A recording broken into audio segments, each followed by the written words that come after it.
Don Veltman is the blackest white guy I know, okay? He has so much swag, but he has a big fucking head. Like, this is Don's head. This is your head, Don. Like, I look at this and I think of your head. Minus whoever the fuck is in here, this is your head. Like, the circumference, the thickness, the round, this is your fucking head, dude. You have a big head and a small body. Like, you look like an upside down exclamation point. Like, that's what you remind me of. But with swag, though. You have a lot of swag, so I'll give you that. You must have kissed the popular high school cheerleader at a spin the bottle in the bottle party, and that's how you became cool. I don't know if I like where that went. Oh, that was good. That was our piece of mail. Is that the only? Yeah, that's the only piece.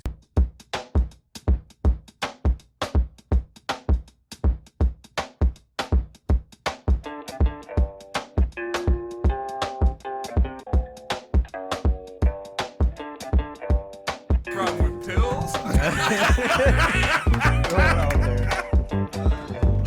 Is that our future? Is that what we're slowly getting to? Like the brains just can keep. Those are rams, right? I thought they had horns. Honestly, I'm not really sure.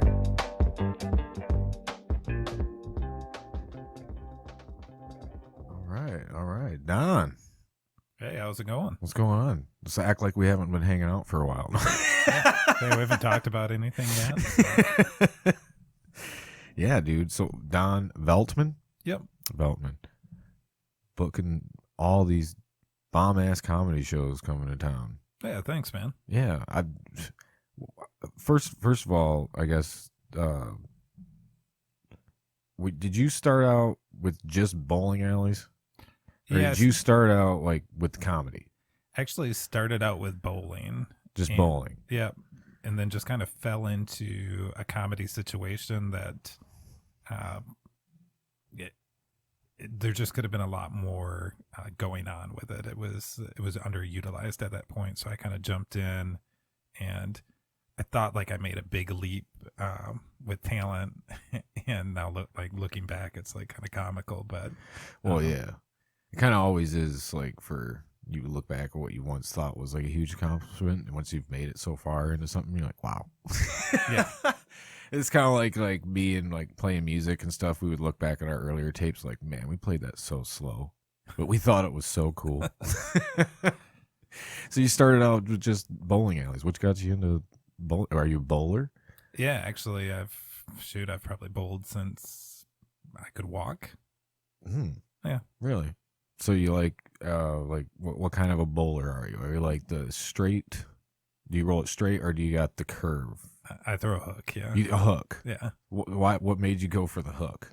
I mean, that was the way you did it? That was just the way you did it back So in people the that day, bowl like just straight down, are you like, what an amateur? pretty much, yeah. Like as you're like growing up, like back in my day, like the equipment wasn't nearly what it is now, but still the guys that could hook the ball a ton, like that was like the cool thing, was like, holy cow, like that dude's got like a big hook on his bowling ball. Like I want to do that too. So Yeah, you see them things like going just barely on the gutter and then swing back in, man.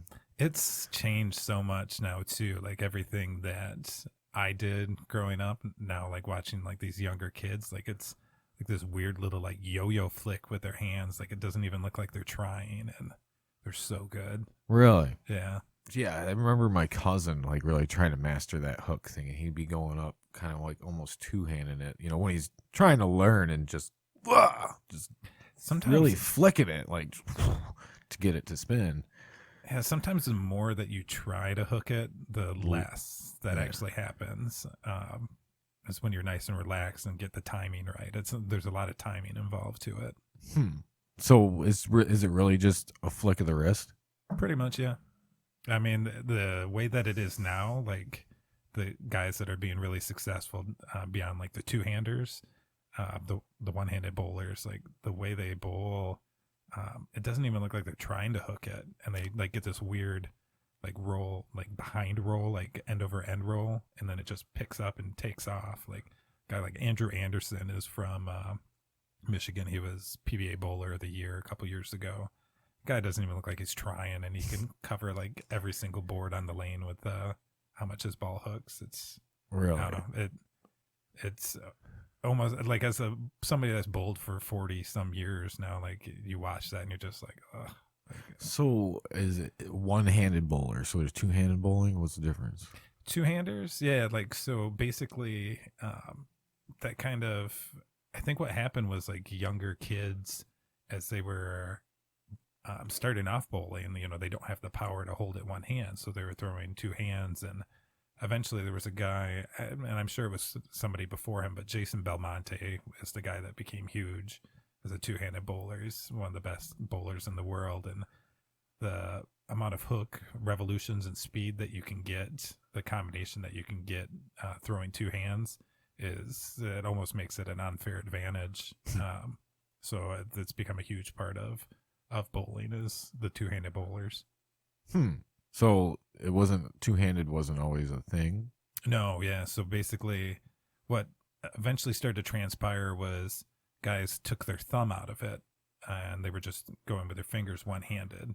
Okay. And that gives you the just ability keeping the thumb on the outside. Yeah, so now your thumb's already cleared, which gives you a chance to give it more revolutions. Just flick the two fingers out. Well, now you got two hands and no thumb in it. So now actually like your hand and your fingers and the ability to like kind of, have it here and you're really racing up to the line. Like these guys are throwing like 20 miles an hour and their rev rates are unbelievable. Like it's just not even a fair playing field in my opinion. But now if you're going to roll, if you're going for a hook in your roll, are you putting your index finger in your middle finger, and are you putting your middle finger in your ring finger? Ring finger, middle finger. Ring finger, middle finger. Yeah. Right, because you kind of want these two to spread out over the ball. Yeah, so these two kind of out. Some people will tuck the pinky. So there's a lot of different. So you like get way into it with everybody's like special preference. Like even balls at the bowling alley will too. You have some where the hole is off to the left a little bit. So like, what's the advantage for that? There's all kind of crazy different layouts. Like there's a guy that works for Brunswick that I know pretty well. Like his is basically like middle finger up here. This finger is all the way down here. It's called a Sargeester. Oh, grip. okay. So it just gives him more lift on the ball is what he feels. So, it's just weird. Like everybody does something a little bit different. There's no one way to do it. Right. That seems like something hard to like that you like. I want to try this one out. Like, where do I find this ball without ordering a ball like that? Pretty much, yeah. Pretty much, you're just ordering balls, like, and they're expensive. Yeah, I can't. How much is this like a regular bowling ball? Regular bowling ball, like once you have it drilled, like right now you're looking at around $250. $250. Really solid bowlers are carrying 6 to 9 bowling balls. It's weird. It kind of it's over $1,000 in bowling balls. Oh, easily. But the big name guys, they're getting all their stuff for free. They're on staff. Right. Those guys carry like 30, 40 bowling balls. They'll go to a big tournament and they might have 20 bowling balls with them. So it's not, still have like 5 of the same bowling ball, just drilled different. You don't want it drilled this way, that way. I mean, yeah, it's crazy. Could be even depending on the shot or the maybe you got some sort of split that you want a different angle of the ball to go or what? So basically what it is if you're not really into bowling, what happens is there's obviously I'm a casual bowler. I like bowling. I think it's fun as hell, but I've never like gotten that into it to where I'm like going to perfect something. Yeah, so they put oil out on the lane and you can completely change what the ball does by how you put the oil out on the lane. So wow. Typically like your easy house pattern is going to be around like 42 to 43 feet. There's patterns on the lane's 60 feet long. So there's like long patterns that are, 50 feet. So you might want a different ball for that. That's going to read the oil a little bit more. There's short patterns like 32 feet. So you want something that's going to get through the area that isn't oiled a little bit further down. So it's not, just all of a sudden taking off and hooking. It's a crazy game. What's the regulation though, feet for like tournaments? 60. 60 has to be 60 feet. So that's like what you'd see on like ESPN and stuff when they have the bowlers on there, 60 feet. Yep. And so it's the same thing as your local bowling alley. You're bowling they're all on 60 the same, feet. Yeah, you're bowling on the same parameters of specs, but the oil is completely different. So when you watch those guys, and like people used to like, my high average ever was 234, and people are like, oh, why don't you bowl pro? Because they watch people on TV, shoot, in a tournament like 200 to 220 or something like that in a tough condition.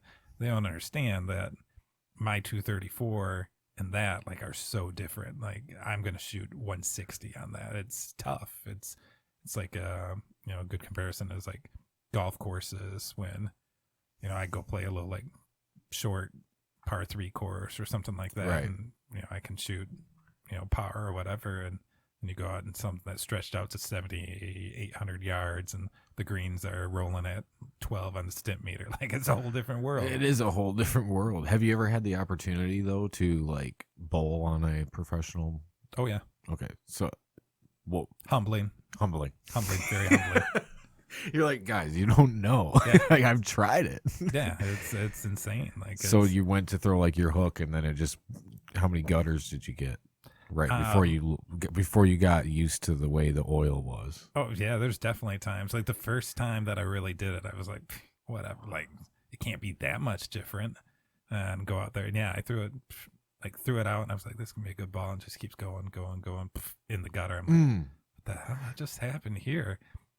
So you got to put way more spin on it, basically. Yeah, so I'm like a 200 something average bowler at this point, and this is pretty early on in my like serious bowling after being young and whatnot. Right. Like back into it, like I'm pretty good. So we go out to this tournament, and I'm averaging 200 something, and I didn't even shoot 400 for the series, which means I averaged like 130 something a game. I was, oh my God, like I didn't even want to talk to anybody. Like was everybody told me, was this everybody told me like, oh man, it's so hard. Like you're not ready for this.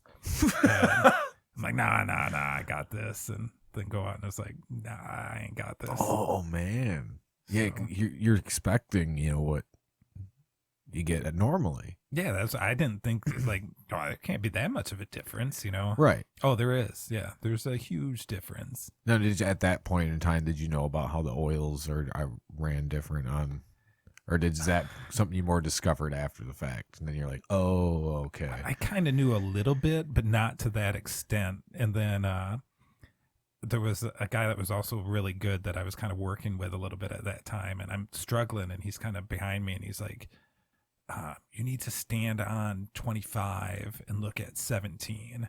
And I'm like, okay, cool. And honestly, I had no fucking idea what he was talking about. Can I swear? Yeah. All right, anything goes, man. I'm like, I got no fucking idea what he's talking about, but I didn't want to seem like a dipshit. Yeah, so no, dude, anything I'm just goes. like, I'm like, okay, yeah, I'll do that. So I, go out there, and he's like, what were you looking at? And I'm like, 17. And he's like, you weren't even anywhere close. I'm like, oh, I'm just a little rusty. Like I just BS my way through that entire one. Man, like getting like you can feel the back of your neck getting red. Like I don't know what he's talking about. Like don't stand on 25, look at 17. I know now, but like back then, I'm like, you didn't know what 17 was. I don't know what that is. Like I don't know what we're talking about. You didn't even know what pin he was talking about, like, right? Yeah, that's what it was? 25 pin and then 17 pin? No, it's the board. So see, I didn't even know what the fuck you're talking. Yeah, so like it's like the board where you're standing at. So stand on 25. So where's 25? How do you find 25? So basically 25 is the middle dot. So there's because it's like in the shape of an arrow, right? Or is it straight across? Yeah, there's like 5 boards per dot. So okay. you start off at 1. Well, 0's the gutter, and then right. Blah, blah, blah, blah, and okay. Over. So he's basically telling me to stand there, get it out to 17 for my break point, and work from there. How many pins are in it? 10. 10 pins. Yeah, right. Okay. So he's like this dude does not know. Yeah, he's like I was like dead giveaways. You're like shit. I'm just trying to play it off like I'm just off right now. But I think honestly, like he was just like, man, this dude sucks so bad. Like I probably would have been better off like just saying like, I don't know what the fuck 25 and 17 is. Can you explain it to me? Because like I'm lost right now. Like it's only making it worse at this point. Yeah. Yeah, it's like, what do you just take the weird look now and just say you don't know, or after when he discovers that you don't know? It was just like one of those situations where like you're so frustrated, like you came into it like just on top of the world, like I got this, like Yeah. this is gonna be easy. I kick everybody else's ass. Yeah, and then you're just getting your dick kicked in, and then this guy's trying to explain something to you, and you're already feeling like an asshole, and what he just said, he might as well said in Chinese. So like, all you heard was Charlie Brown. yeah, okay, I can do that. Yep. No, you cannot. Oh, okay. Oh, there we are. Yeah. Okay, 40. Okay. So he's telling you to stand at 25 and aim for 17. So just kind of somewhere in the middle of those, of 20 and, 15, or however you want to look at it, I guess. Oh, right-handers, left-handers. Yep. All right. Are you left-handed or right-handed? Right-handed. Right. How many left-handed bowlers is there? Is there a lot or no? Successfully, there's quite a few because there's a lot of times there's a huge advantage for left-handed bowlers because nobody else is bowling on their line. So their shot stays the same longer. On some patterns, it can be really difficult for them too because sometimes you need people like breaking down your line.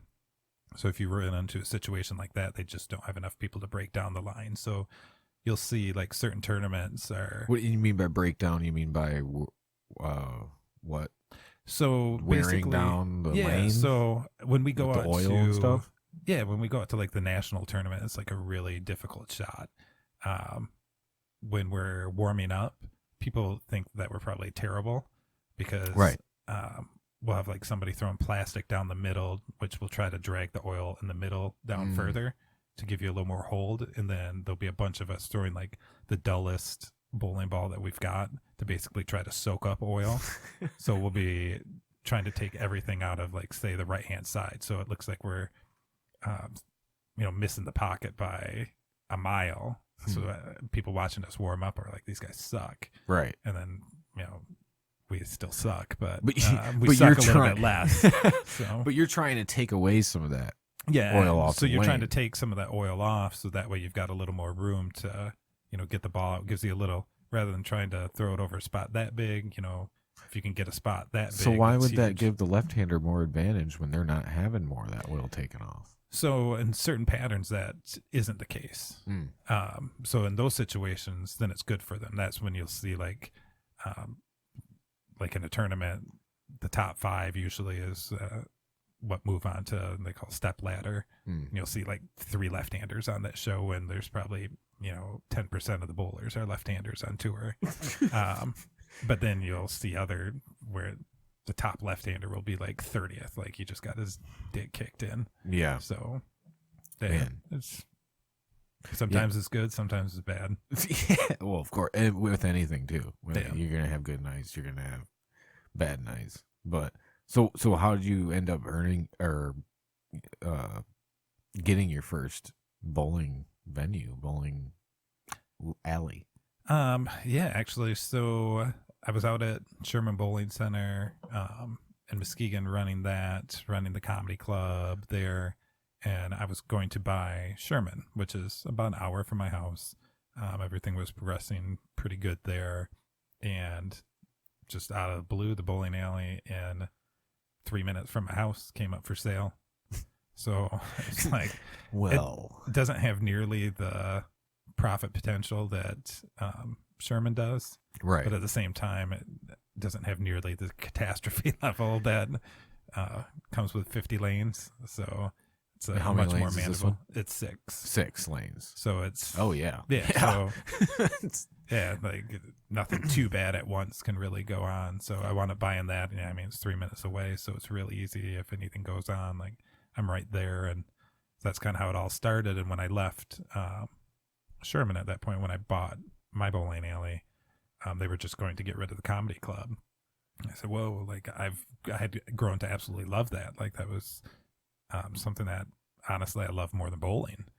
So let's talk about that then. Let's talk about, so you're the first, you were referencing how like comedy kind of fell on your lap, like by working at that's Sherman, right? Yep. Sherman Bowling Alley. So what was like the first show that kind of like popped up, kind of fell in your lap, and then you're kind of like, "Ooh, I might like this," or maybe let's do more. Yeah, so they were doing just like a lot of regional comedians. And as I came in and was running the place, I just kind of continued doing that. And it was more like I've always loved comedy. I've enjoyed comedy, Yeah, but it wasn't something that I was like, hey, I want to get into this. And even as I started in it, it wasn't like, hey, this is like immediately, hey, this is something that I know is for me. Hey, thank you. yeah, no problem. So it was more just my job at that point. And as I kind of looked at it, and I'd watched a lot of comedy specials and different things, I was like, well, we should try to get somebody bigger. Like nobody knows any of these people. They're Right. funny. I'm not saying like they're not funny, Right. but like People don't know who they're not a draw yet. yeah. So it's always a battle trying to get people in. Like let's get somebody in with a name.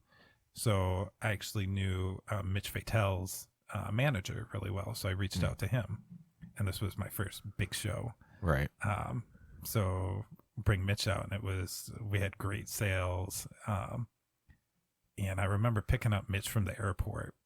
I was really nervous because I'm a big Mitch Fatel fan. Like, he was comedian of the year like 2 years in a row in the late '90s. Like he was just killing it. I mean, this is past that point now. Right. Like obviously he's doing Right. the bowling. Yeah, he's alley doing at the bowling Sherman, alley. so Yeah, like he has passed that point. But still. You still kind of wonder, like, hey, like, what are these people going to be like? So I'm nervous. Look up a picture of him, John. I'm struggling to put the face to the name. So pick him up, waiting in the airport. Mitch Fatel, you said, right? Yeah, Mitch Fatel. So he grabs his bags and whatnot. I haven't really said anything. Like, I'm nervous as hell. So we get out to my car, and we're driving away. Go to the gate, put my ticket in, and I'm just sitting there waiting for it to tell me like how much to pay. And I'm just staring at it because I'm like nervous as shit. So, Right. like it's not giving me anything. I'm like, what the hell is going on? And it's probably like a solid 45 seconds. And Mitch goes, hey, the gate's up. And I'm like, oh. I said, it must be because I was here less than 30 minutes. And he goes, no, it was because I was on the Tonight Show. And at that point, I knew. I was like, this dude's going to be awesome. He is the nicest guy in the world. Like, No. he's just absolutely awesome. Like, the way he just deadpanned it. Like, Okay. What? and Pete Davidson. I don't know why. That's Pete why Davidson, I said but, what? like, Why is like, Pete Davidson down there? See if I can get Pete Davidson to do the bowling alley. Right, no kidding. Yeah, or Carrot Top. Carrot. Man, he looks rough. Yeah, I mean, but I don't know. I mean, he just could be one of. It looks like he was like when I seen. Yeah, look up a picture of him, John. Yeah. That's just bad. He's definitely had some work done. Now type in JRE And it went bad. for image for like his most recent interview, because like that picture all the way on the right, I have a hard time knowing if that was like The one on the left doesn't look great either. no. Like his eyebrows are really. Yeah, look at He's him, dude. jacked. Yeah, yeah. There's something up with his face, but I mean, I don't know. Ooh. Yeah, plastic surgery. Yeah. Yeah, You that's know? definitely plastic surgery. That's like He still seems funny. It's Michael. Yeah, I'm sure he's funny. It's just Michael Jackson level of plastic surgery there. Like his nose is gonna fall off. Probably. Well, just imagine being fucking Carrot Top. Yeah. Like that's like, you know, you're always kind of like shit on. You know, especially the way he described it. I don't know. I guess I would take. But it's like- I take being shit on like he's been for the money I'm sure he's brought Exactly. in, so You know, an every night act in Las Vegas, like yeah. I don't think he was even one of those guys on like a 6-month residency. I think he's basically like he's been on like a year-long residency for the longest time. So right. can't even imagine. I know what those dudes make out in Vegas. So So, anyways, where were we? yeah, we're Well, talking- Mitch Fatel, yeah. and then the gate was up 45 seconds. Yeah, gates up, and he's like, "Yeah, It's I'm gonna on be the a good- Tonight yeah. Show." It's so just the way he said it was like, oh, "Okay, I know this guy's gonna be cool." He was like, he was. Comes awesome. out, crushes it. He did like it was great show. Unfortunately, like his show hasn't changed a ton, so he still comes out like every year. Nice guy, funny stuff, but Yeah. He's just relying on what he's got at this point. I mean, the little stuff will change here and there. Yeah. I mean, Mitch, if you're listening to this, I apologize. You're still my friend, but you need to write some new stuff. Honestly, that would be great if he was listening. I'm gonna get a phone call later. On. Like, what the fuck, Don? Yeah, so we're friends. But you know, if you've been around that long and you have material, you know, that works. I mean, a lot of the times you're gonna have like, I mean, what is the percentage of crowd that everybody knows you versus like, you know, is there new people out there that still haven't like heard your act yet, or like even we just mentioned Joe Rogan, and Carl Sobel like hates Joe Rogan. We were talking about him, like he's like, man, well, I just hate how he like reused material, because he went and seen him and he reused material from like his last special, and so he was like, I don't like that. And I'm just like, well, this dude's like gotten so much more famous, and how many people out in that crowd have seen his last special, let alone seen his stand up in person? Like, I would probably use some of it too if it killed. I mean, let's be real. So you go to a music concert and say, like coming up, I'm going to the Tool concert. Oh, you're going to Tool? Yeah. I want to see the stuff that, like the highlights, like all the stuff that I've done, heard, and I'm always putting on repeat. Yeah. I mean, I don't want to hear their new stuff because I haven't checked it out.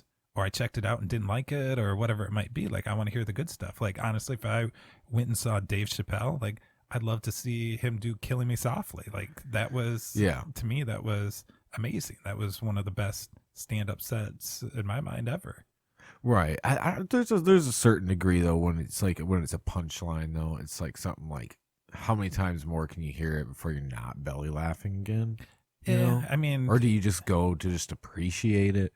Music seems to me it's more like you can just hit that repeat button as much times as you want, and it's a song, to where it's like, I don't know if I could just put on repeat my favorite comedian, like play back to back to back, like the same joke. It's not going to hit like it does. You know what I mean? Certainly. Really? Yeah. You think so? You can put on the same joke and you'd be like, for 10 minutes? Yeah. I think certain people 20? like Hannibal Buress has some stuff out there that I can listen. Like I do. I listen to it over and over, just like always picking up something a little bit different on it. And I mean, it's still humorous. Like I can listen to, I used to listen to Killing Me Softly, like on like 2-hour drives where I'd listen to it over and over. And yeah, I don't know. Just we're also talking about Tool and Dave Chappelle, like easily both gods in their own right of what they're all doing in comedy and music. Completely different story if it's Carrot Top. Like I'm probably not going to listen to Carrot Top. Yeah, he's talking about Dennis Leary in that interview, and how Dennis Leary would call him Topper. Like, hey, Topper. Dennis Leary is another guy. No Cure for Cancer. Like I could listen to that. But I guess he like just did not like Carrot Top. Like they just hated him, just despised him. He had him open up for one of his shows.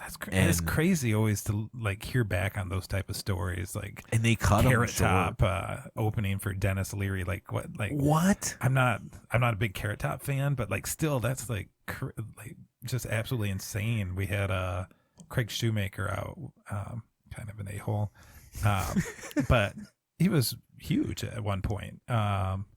He was comedian of the year, like late 90s. He had Dave Chappelle opening for him. It's like, holy shit, like what kind of shows? Like, imagine like catching those shows. Like that's something that always kind of like doing what I do.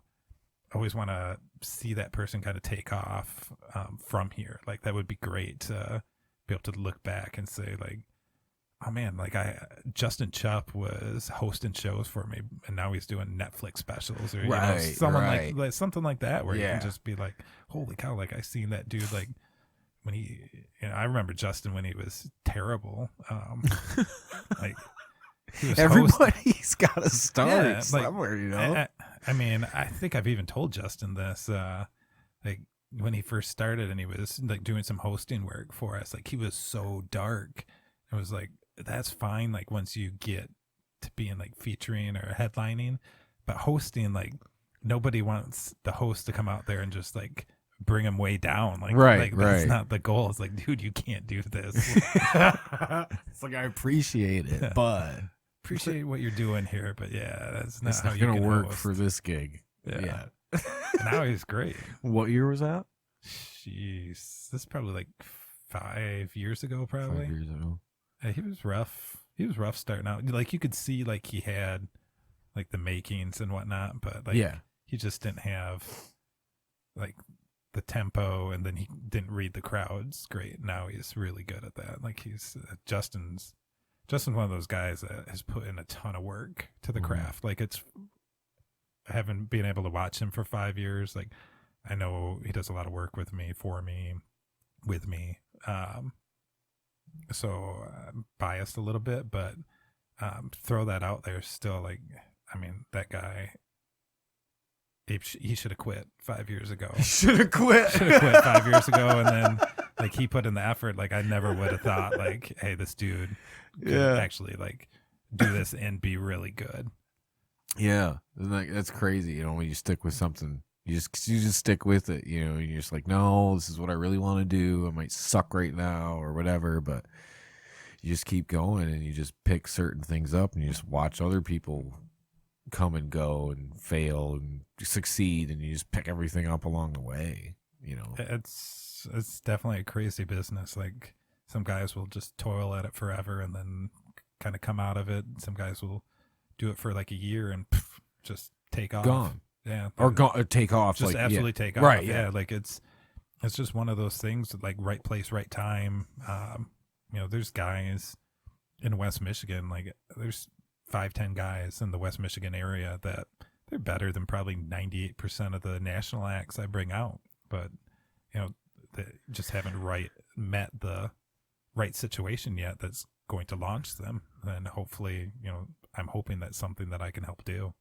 Yeah, with, you know, especially working with a lot of the locals and putting them on the bills and hosting or even just working the show. Yeah. You know, there's lots of opportunities where you get just working a show. Maybe you're not even performing, but you're doing door or you're doing something, you know, you just get your foot in there, you know? Yeah, you might just happen to talk to them and, you know, bounce some jokes off, you know, the main guy that's there, and it might catch his eye. Or is that what you do as a comedian? I guess I've never asked that. You know, like as a musician, because I come from a musician's background.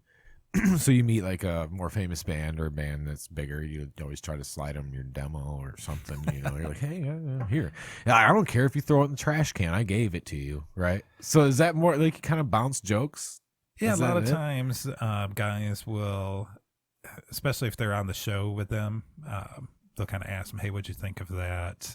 Oh, you mean like after they do their set? Yeah, they'll basically Okay. do their spot, and then afterwards they'll kind of, if the guy's still around, like, and cool, like, hey, what'd you think of that? And they'll be like, I like that, but like what I would do is this, and then you could do this and kind of twist this in. Like they'll come up with ideas and kind of help you out. Like the cool guys are you know, very helpful when it comes to that stuff. Is there a lot that come through though that just got nothing to do with the locals? Yeah, I mean, But that's not. I mean, you know, you can't. I guess can't really blame them. blame them, Yeah, right? like, I mean, it's nice when there are guys that come through and do that, because they've got to understand that they started someplace too. Right. So it's, you know, great to kind of give back, but you know, there's other guys that, I mean, they're not going to waste the time. And what they think is a waste of time. What they think is a waste of time, yeah. Because I mean, how many places, you know, you got to think how many places in, you know, a week are these people performing where they have other locals or something opening up for them? Yeah, and it's one of the things I was going to get into is it's crazy how often you hear like I had Donnell Rawlings out a couple years back. Oh, okay. And absolutely awesome guy, super funny. And his opener I'd never really heard of, and I talked to him afterwards. I'm like, you know, hey, how'd you get linked up with Donnell? And he's like, I don't know, like 2 weeks ago, I was put on a show with him. He thought I was funny and just took me along. So, I mean, that happens a lot more than people realize. So it's just being in that right situation where you might happen to open for a guy. He doesn't have a regular opener. He loves what you did. It's a perfect compliment for, you know, what he does. And he's like, hey, just come along with me.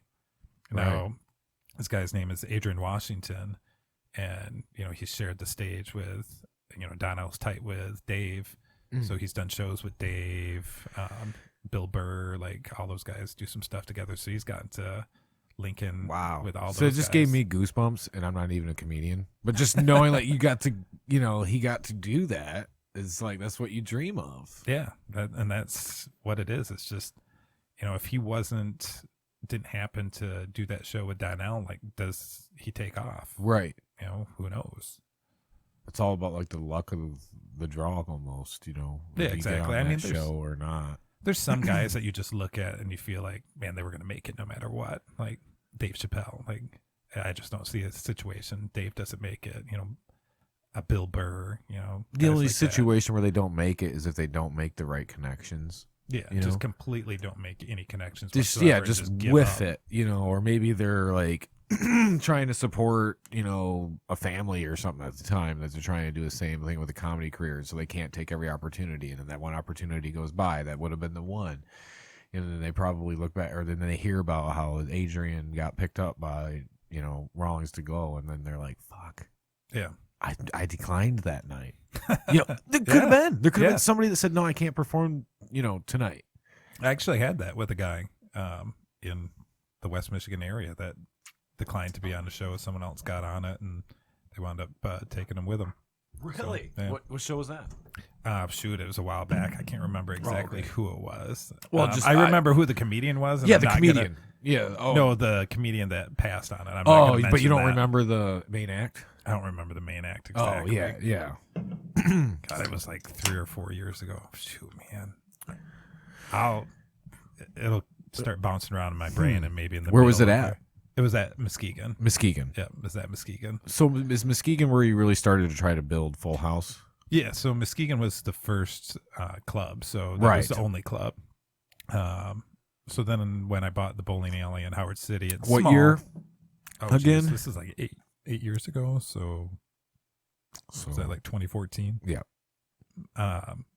So then I bought the bowling alley in Howard City. We started doing some shows there too. It's small, so nothing huge there. And then a buddy of mine owns Rockford Lanes, and he's like, "Hey, you're doing pretty good with this comedy stuff. Can you teach me how to do it?" And I'm like, "Sure, no problem." And he's like, "Why don't you just do it?" I'm like, "Okay." So Okay, I was going to suggest that at first, but so I started doing Rockford, and then COVID hit, and started trying to. So I'm just sitting there like doing nothing. I'm like, what can I do? Like, so I started adding places. We picked up Billy's Lounge in Grand Rapids, the Listening Room, Park Theater. We picked up during that time. So all of a sudden it just started growing, and then we came out of COVID, and I started. So it was kind of like a blow up kind of after COVID or during COVID, or was it right before? Or we were doing when was good. it starting to like? It was starting to blow up like right before. Like we're adding some places. We're in the works on it, but then as COVID hit, then I really went out like harder because these guys were also like completely shut down, and I knew when they came out of all of this, they were going to need as much help as I was going to need. So Right. It was just a good pairing at that point. So I just tried to find like the really right situations that would really fit well for a comedy. Yeah, exactly. Yeah, especially with COVID, and then everybody's going to come out of it, and they're going to want gigs. We need to start making the money, man. It was crazy. So it coming out of COVID was just a wild time period. So I didn't book on my own prior to that. Like I had an agency that booked for me, like the same agency that books Laugh Fest. Okay. Funny Business booked for me. And this is pre-COVID? Pre-COVID. So the announcement comes out that, hey, we're going to be fully open. So I hit up, Funny Business, set up my contact, and like basically had my entire year drawn out. Like, this is who I want. Like, not like days or anything like that. You can figure out whatever days, but this is who I want. So they just basically had to go. They didn't have to even go out and try to figure out like, hey, here's an idea for you. Like, boom, here it is. So it's been like 2 weeks after I've given them this list, and nothing's happened. So I like shoot him a message like, hey, what's going on? Normally, at least at this point, like someone's booked, or I've gotten hey, they're looking at such and such a date. Does this work? Just some specifics. Nothing. So I shoot a message. Hey, what's going on? I'm like, hey, can you give me a call right now? And I'm like, sure. So I give him a call and like, hey, what's going on? Like, I got that list. Just wanted to see where we're at. And like, we're dropping you.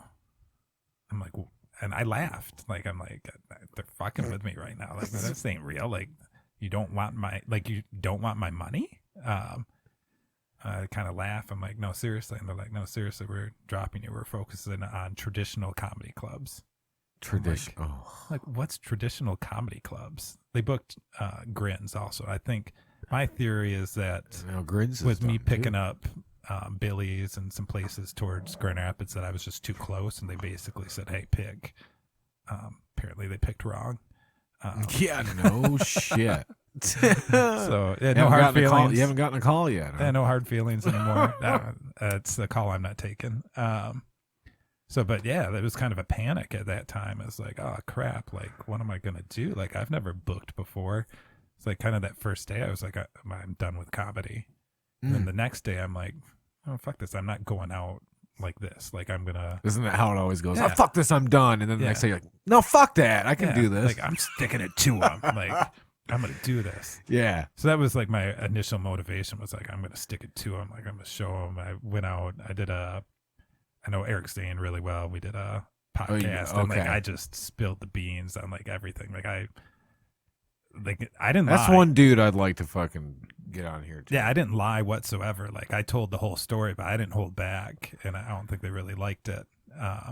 But at the time, that was like my driving factor. Was like I'm gonna show you guys, like you fucked up, like you picked the wrong person, and so I just went out there and started booking. And sometimes that's all it takes, is that so little extra push that like we're dropping you. Whoa!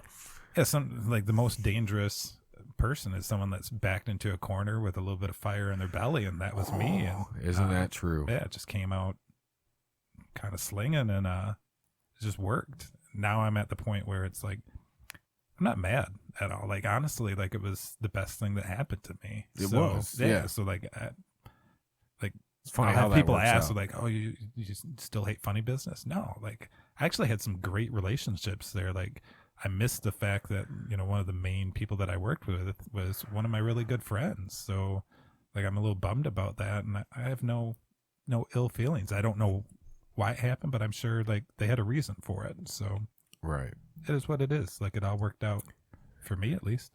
Right. I mean, yeah, for sure. Well, it happens. I mean, I just had a buddy hit me up today, like, "Hey, remember that job I was telling you was going real well? Well, I got the shop all in order, and now they're letting me go."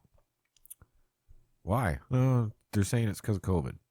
Like, it happens everywhere, man. You just get let go, and how you spin that. Like you said, the first day you're like, "Well, I'm done with comedy," and the next day or two you're like, "Fuck that." I got fired. I got fired from paying them money, though. Imagine right, that. Right, like, yeah. I didn't just get fired, but like they said, "Fuck you. We don't want your money anymore." Like that's a weird feeling. Like, it is. So it's like, okay. The traditional comedy venue is what kind of gets me. Like, what is a traditional comedy venue? Is it?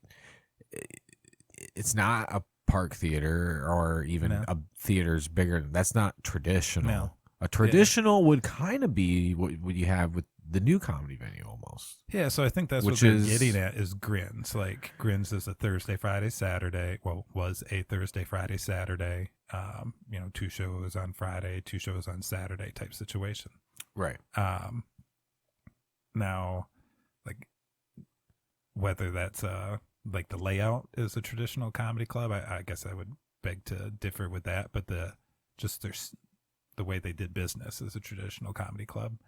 So yeah, with Creston Brewery, that's what we've got now. Like we are, Friday, Saturdays, 2 shows, bringing in some big names. Like that's the new one, right? Yeah, that's the new one. It's Creston Brewery. Yeah, Creston Brewery. But you're calling it Grand Rapids Comedy Club. Okay.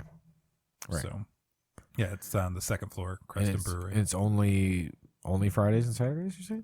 Fridays and Saturdays. Occasionally, like we'll mix in like a Thursday show that's just kind of standalone, like because I still have all my stuff that's running through like Holland, Muskegon, Right. and whatnot. So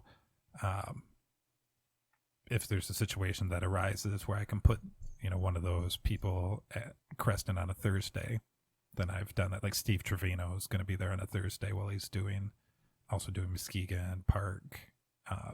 And whatnot, but so how do you find that? Like trying to like I could drive to Muskegon. I went to. Did you do Steve-O? I did. Okay, so I went to that show. Actually, like crazy enough, like you would think, like the guy's probably an asshole. Nicest guy. Oh, I would never. I guess I wouldn't have thought he was an asshole, but unless you're just thinking the whole Jackass crew is probably assholes. I don't know. You just kind of look at that, like I can had see like it. So much success and Right, they're so wild. But he's also stepping out into something he wasn't a comedian, was he, or was he?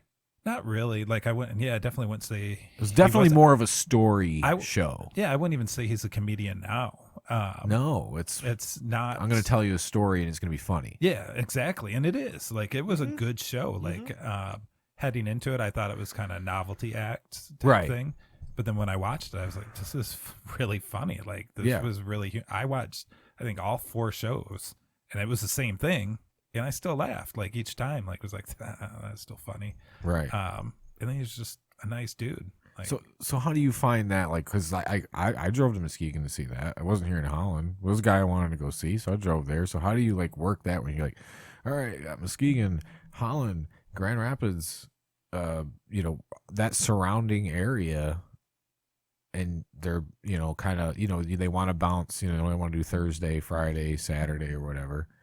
Do you find it hard at all, or like one place isn't getting the draw that the other is, or like, because I would find that like even when I'm booking bands right now, if I'm going to book a band for a show, I kind of don't want you playing in Grand Rapids even the weekend before you play here, because that's going to, again, now I'm dealing with locals. I'm not dealing with people that have a reputation.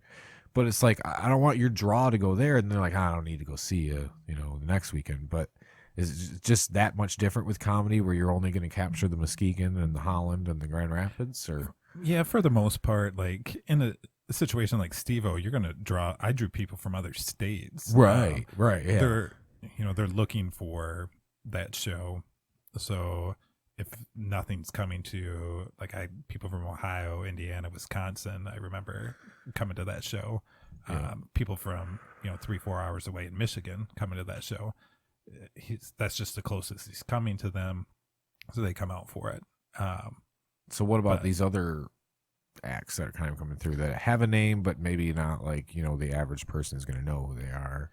Yeah, that's a little more where. If they're right in their somewhat backyard, they're showing up for it. But yeah, they're not. But you haven't come across any issues like that where like, oh, maybe we overbooked them in the area? I did this fall, and it wasn't one guy. It was we had 2 guys at the same time. So I had Tommy Davidson booked for a while. Mm-hmm. He was booked at Billy's, and I'm a huge Bill Bellamy fan, and I was trying to get Bill Bellamy out. And finally, they came back to me. It was on super short notice. I think I don't even think I had like 3 weeks to promote the show. And it was the same day as Tommy. And I'm like, yeah, I think it'll still work. Like, at the different venues? Different venues. So he did Park. Bill did Park. Right. Yeah. Tommy, Hunter opened for that one, right? Yeah. So Tommy sells out Billy's. Bill does about 70 a show at Park. And it was just like, oh, like 70 people? Yeah. Like, okay. I know I just completely like cannibalized myself. I think it was a combination. I think if I had a longer run on it, it would have been fine. But 3 weeks advance notice, Tommy Davidson's already doing Billy's, the Grand Rapids crowd that might come out and see Bill. We're like, well, Tommy's right here. So they went and seen him. And yeah, that was one that hurt a little bit. So you're not trying to do that where you got a comedian here and there on the same night. Yeah, I've kind of learned that lesson. Like, this past 6 months has been good with booking on my own, and I've had some really good things happen there. I've also like learned some lessons of don't do this, don't do that. Like there's certain things, and that's one of them. Like, hey, sometimes it's just better to say no. Like, Right. I really want Bill out, but hey, this date isn't going to work. Like, I already have this going. It's just not enough notice. And that kind of leads into another story that is pretty wild. So the opening weekend for Grand Rapids Comedy Club is this weekend. So what happened was we were going to do like a few little things and then really start next fall. And then the word came out that Grins was shutting down New Year's Eve. Okay. So I'm on vacation. I get the news, and I'm like, shit, like I gotta go. Like I gotta not go. I stayed on vacation. I was in Hawaii. But I'm not coming home. But like I gotta work. So yeah, let me just hit my tata here, and I'll do some work on the phone. Yeah. So I start going to work, and I start filling these dates. We talked, and we said, hey, let's start with the 14th and 15th, and just fill it out until mid-April. So I start filling up these dates, but the 14th and 15th just keeps falling through. Like I can't get anything that opening weekend. And one of my agents gets a hold of me, and like I sent him a message, said, hey, 14th, 15th, like what you got for me? And I think there was like 4 different names on there. Bob Saget was on the list. And I'm like, can I get Bob? Like, can we do Bob? And he's like, yeah, definitely. So put the offer out there. Everything's good. And we're like right there at the doorstep. Like this is going to happen. And we start talking. I'm like, his guarantee was really high. And I'm like, I'm a little bit nervous on the fact, like, I don't think this is going to be a problem. Like this show is going to sell like crazy. The problem is like Christmas is coming up, New Year's Eve. We've got like this low COVID run going on with the Omicron. It's like, should we maybe push this off a little bit? And he's like, yeah, honestly, I think that would probably be your best bet. So we settled on, we looked at like April, like March, April, May. None of those dates really worked well. So we settled on November 11th and 12th. But yeah, Bob Saget was originally going to open the club. Wow. So, and then obviously. And then, yeah, now the yesterday. recent news. Yeah. Wow. So, yeah, it was kind of a weird shock to the system there. Like, yeah, he was going to be coming out, and we were really close. Like, we were just a signature away of that he would have been the opener instead of Eric Griffin. So that's so crazy. Yeah, we were. What a just a surreal moment then with this past week and the news that he's gone. So yeah, wow. I'm a little worried about trying to book any like older comedians, because we were also trying to book he was 65. 65. I mean, I'm like mid-60s guys, because we were Betty White book, passed away. She was 98 or 99? 99? Well, we were trying to book Norm Macdonald, and we're really pretty far into that, and that's one of Justin's favorite comedians, and then he passes away.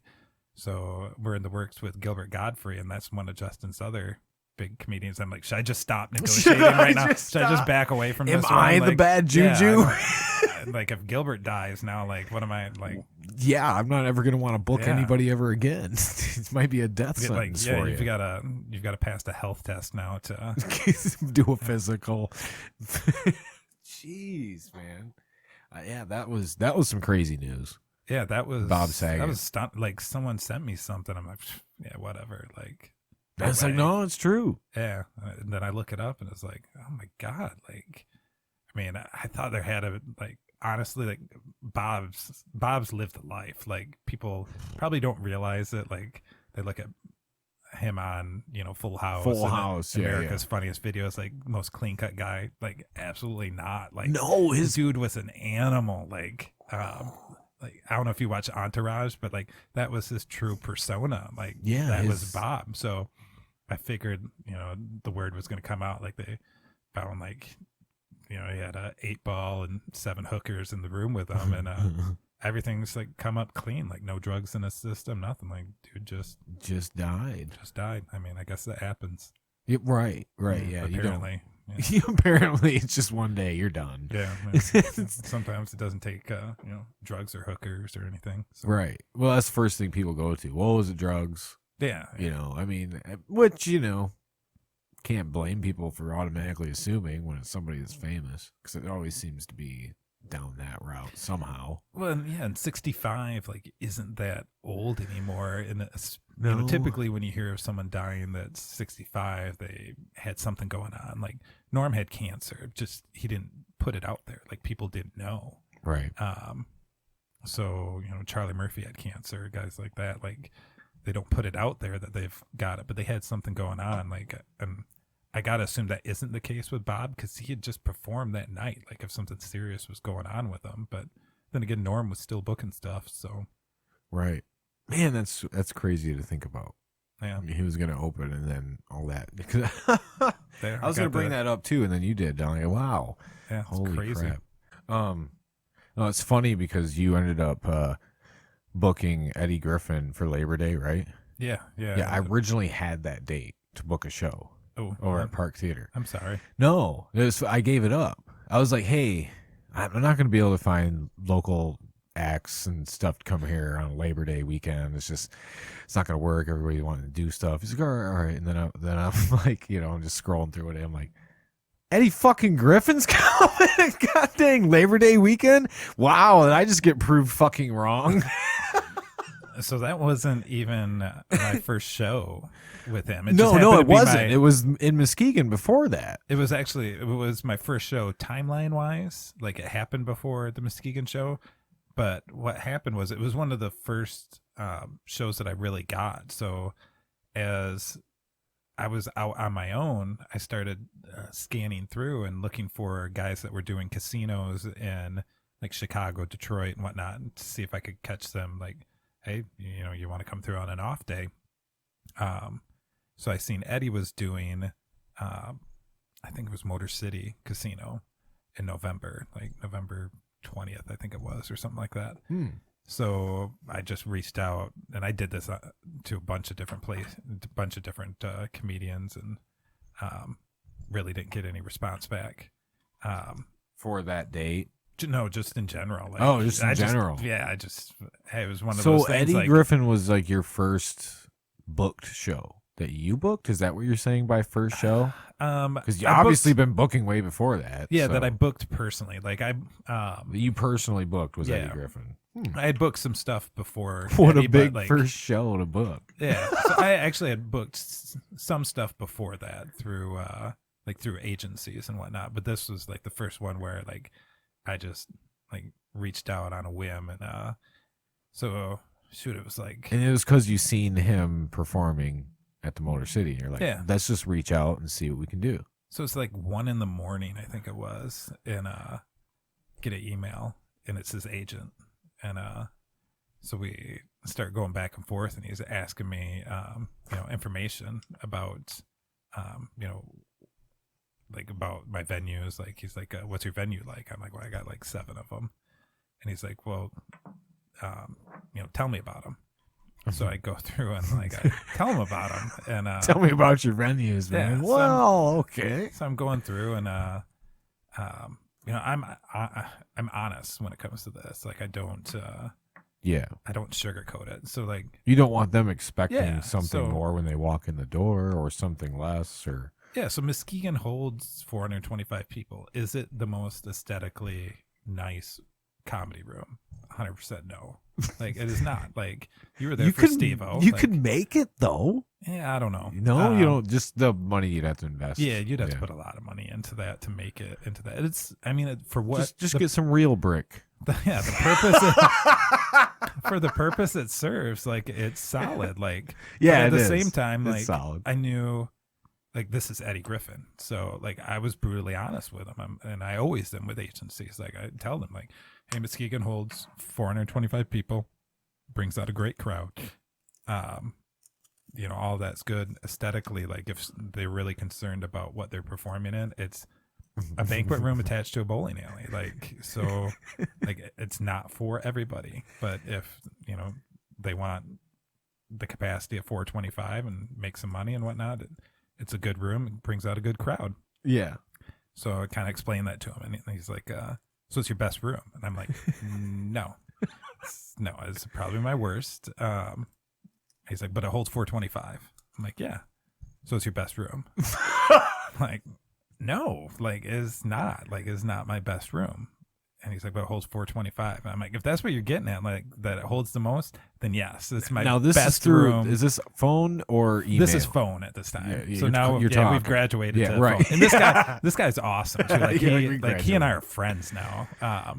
So just nicest, like, I don't know if I say nicest dude in the world. Like, he's honest. Like, I love that fact that he's not nice about it, but he's honest. He's honest, like, and he's quick to get back to you. Like, that's good. That's all you could ever ask for in those situations. Yeah, there's a lot of agents. Just be honest and get back to me quickly. Tell me that, hey, this is not a possibility, or like, and I'll move the hell on. Yeah, exactly. Like, don't drag it out with me. Please.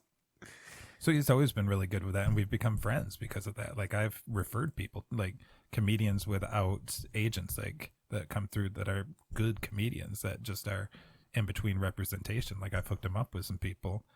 But yeah, we're just, talking back and forth, and he's, it holds 425. So if you want, if that's what's, the biggest deal to you, then yeah, it's my best. The most people, yeah. Yeah. So boom, come out of the gate, and like ticket sales are really good. So Eddie's impressed. He's happy. He has a hole in his schedule. It's that Labor Day weekend.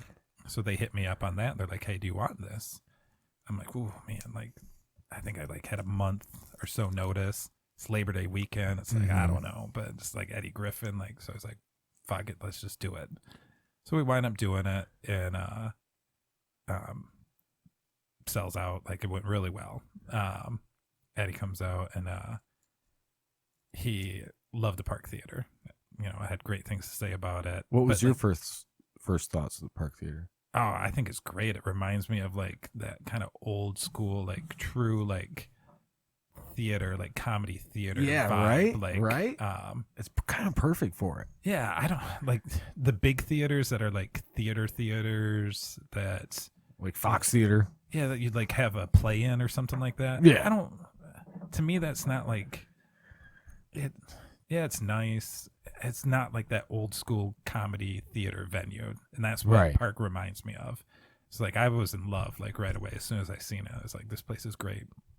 So, but you never know what other people are gonna think. Right. So Eddie comes out, and he really enjoyed it, but like he had like little things that he was like, oh, I would change this, I would do this types things, like to the venue itself, or just to the venue, show? like just like he said the stage was too big, like he would like a curtain behind it, and that way, like it's called the black hand, where someone just reaches through and like the curtain and like gives you a bottle of water or whatever it might be, and he's like, it'd be nice to have that, and just little stuff like that. And I'm like, as he's first telling me the stuff, I'm like, cool, like, okay, like he likes this place, that's cool. He actually at one point, like, he's got me on the phone with D.L. Hughley, telling DL like, hey, you got to play this place. He's texting Dave Chappelle. Like, it was just wild. Damn. So like, I'm kind of like soaring high at this point, and then I start thinking, I'm like, fuck, he just like picked apart like some of the littlest stuff right here, and he's got to play Muskegon in like 2 months. So like right away, I'm hitting up his agent, and I'm like, yeah, this shows went really well. We might want to think about moving that November show.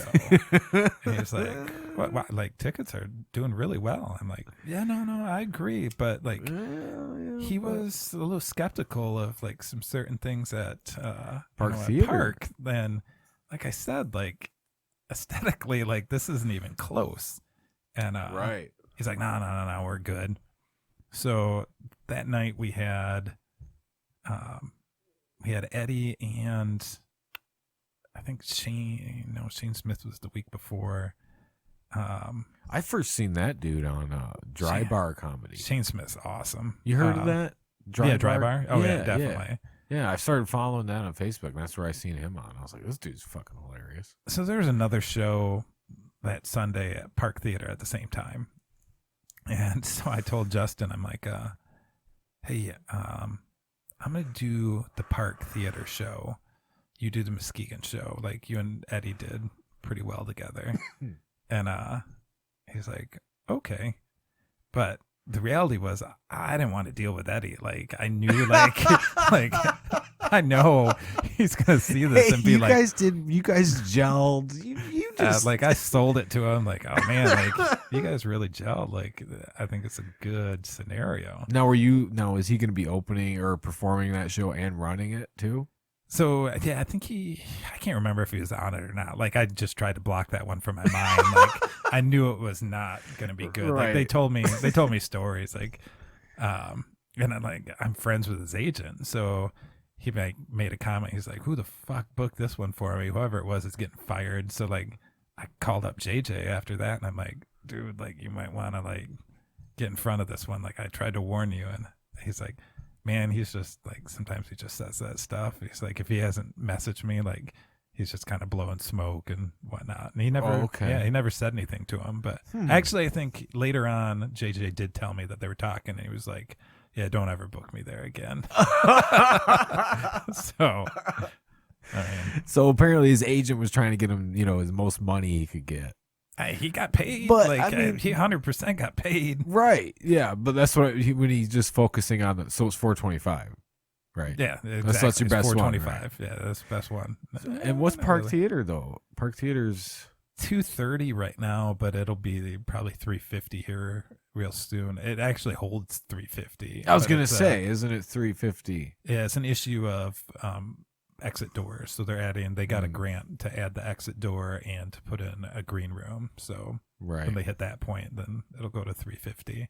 So that also, and they're going to do like something with that area in the back with those that little outbuilding. Is that what they're going to do for the green room? Yeah, you think? I don't know. Have you been talking to Brandon at all about that? I just figure Brandon's gonna. So you're right. Yeah, no, Brandon's a good dude. I love Brandon. Brandon I wish I had 7 Park Theaters, man. Like, there's no place easier to work with. Like, my apologies to any of the other places I work with, but I mean, Park is just, there's no place that I can show up 5 minutes before the show and be fine. Everything's going. Park. Everything's running. Yeah, everything's running. I can't thank those guys enough. People like, are in awesome. their seats. Yeah.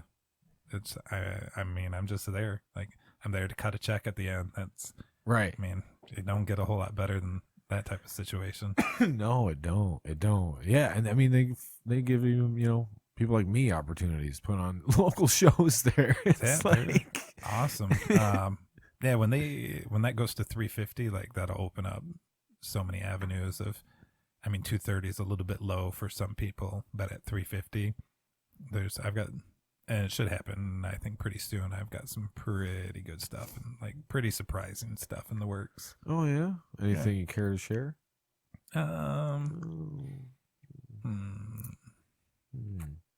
Who's the lowest tiered one I can share right now? Lowest tiered one?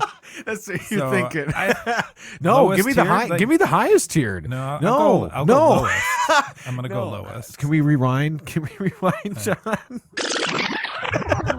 Give me your highest tiered one. I'll give you the lowest. Okay. Which I still think like if it's this still is my a pretty lowest, high like, tier. Rob Schneider. What? Oh, really? Yeah. Rob Schneider. I can't sit here and tell you and not lie and say I've ever seen Rob Schneider stand up. He's good. He's actually really good. Is he dirty or is he what? He's dirty. Yeah. Dirty? Yeah. Yeah. I mean, you base that off the movies he's done, but yeah, so that's on the no, but Rob Schneider's a fucking scale. huge name. That's cool as shit. So yeah, that'll be a good one. Yeah. It's still nothing official there yet, but it's pretty close. Kind of like a Saget situation where you just need that last. I just need Rob not to die. Is that what you're saying? Like, fuck. Hey Rob, don't die. Yeah, just please don't die on me, Rob. But you just need a last signature or two. Pretty much, yeah. Like basically, we're just ink that one up. More what we're at right now is dates. So the contract, money, all that stuff's agreed to. So lowest tiered's Rob Schneider, John. What the fuck? So Dude, that's cool. So is that going to be so? So have you talked with his agent? Yeah. So was his actually, agent? His agent is Saget's agent. Is Saget's agent? Yeah. Okay. Same Well, I people. mean, so is his agent more concerned about 425 or the venue that He's concerned about the venue. Just wants the Yeah, best they're always available. that agent is very concerned about venues depending on. I mean, certain guys don't care. Like certain guys want work, Right. So it doesn't matter to them. So it's not always specific to the venue. Like there's How some much people do that you are just think like, the venue plays an effect in just the overall performance and the overall crowd reaction of the comedian? Do you ever think like, man, if I had this comedian on a bigger stage or with more lighting, they would have killed more? Or honestly, I think does sometimes it really matter? I think Muskegon kills sometimes just because of some of that. Like people have a riot with the fake brick wall. Like Yeah, sometimes it right. just Comedians play on it too. yeah, oh, they play Yeah. on it big time. Like it used to offend me. Like I didn't like when I first started. I didn't completely get the business. So when Right. people Well, would you're just pick on coming the- from bowling and having Yeah. it slapped in your lap. So like yeah, someone comes up there and they're like, oh wow, like they went all out like with this brick wall and like I better not like whoa, I just gonna fall through and oh man, like performing at a banquet hall in a bowling alley, like I made it, you know. Like, you know, this place will be great when they finish it, or you know, stuff like that. Like, and it would offend me, and I was like, that motherfucker, like, never bring this guy back out.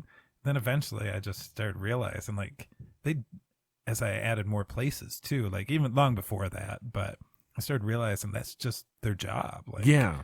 they're- Make fun of yeah, shit. they're getting laughs. Like, as I seen people start to do that, you know, make fun of. I think Eddie was making fun of Park. Okay. I think it was for the big Park Theater sign or something like that. And it was like, but afterwards he talked about how much he loved it, and like, it's just they're looking for something to, you know, joke about. They'll, you know, Yeah. always ask kind of ahead of time, like, hey, like, what's like the really ritzy area? Like, what's the town that you know, everybody around here hates? Okay. You know, what's the really bad area, like to work into their jokes and stuff like that. Make it So- more personable for yeah, the audience. Exactly. Yeah. Instead of somebody saying, you know, bring up Houston or something from, Yeah. you know, they want to bring up Detroit or something from here. You know, I don't Exactly. know if Houston shit, but you know, yeah, it just makes it more relatable. Yeah, I could totally see that. I'm trying to The remember big who it Park was. I think it Theater was sign. Gary Owen. He did Muskegon first. And Gary Owen killed it. Like Gary Owen was so funny. And every show after that, he brought up Muskegon, and I mean, it was a good turnout. It was a good show, but he just talked about like, like, hey, it can't get any worse, man. Like I ain't in Muskegon. Like, But he had a great show. oh, he had a great show. Yeah, absolutely killed it. Like there was a good turnout and whatnot. But like, I mean, he's an observant dude. So And in publicity, though. yeah, It's exactly. good publicity. Get the name out. Muskegon. I mean, like they're really trying to revamp that place, Muskegon. Yeah, there's some good They're stuff really going trying. on. Yeah, there's some good stuff going on down there. Now, when I played there, though, we played at some bar that like just opened up for the day. It was Dreamers. Dreamers, I don't know. It's down by the fucking jail. Fair enough. There's a bail Yeah. bonds place, I think, like two That's places probably a down. sign right there. They just opened up for the day and like for us to play this show. I had no idea. I didn't book it, but we showed up to play, and then they're like, "We're bringing the AC out," and it was a big old fan.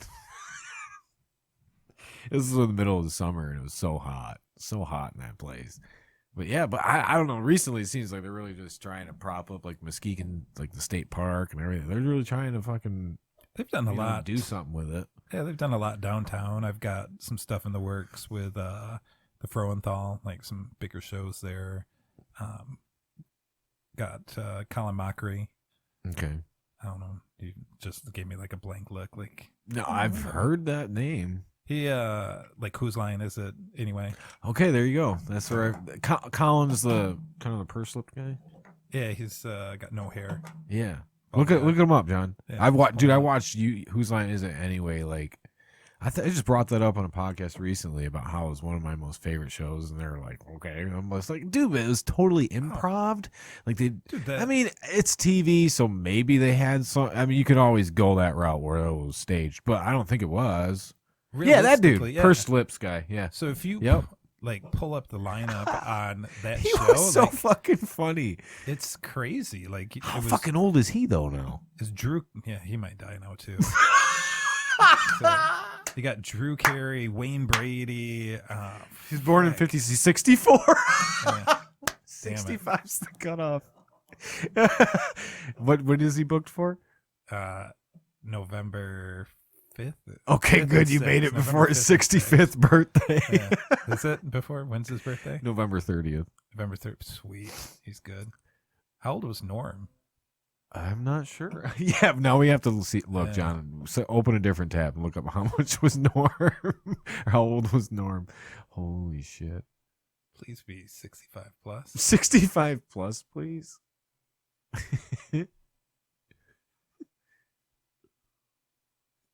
Uh-oh. He was born in 59. So he's like, what is going to make us do math? He was 60.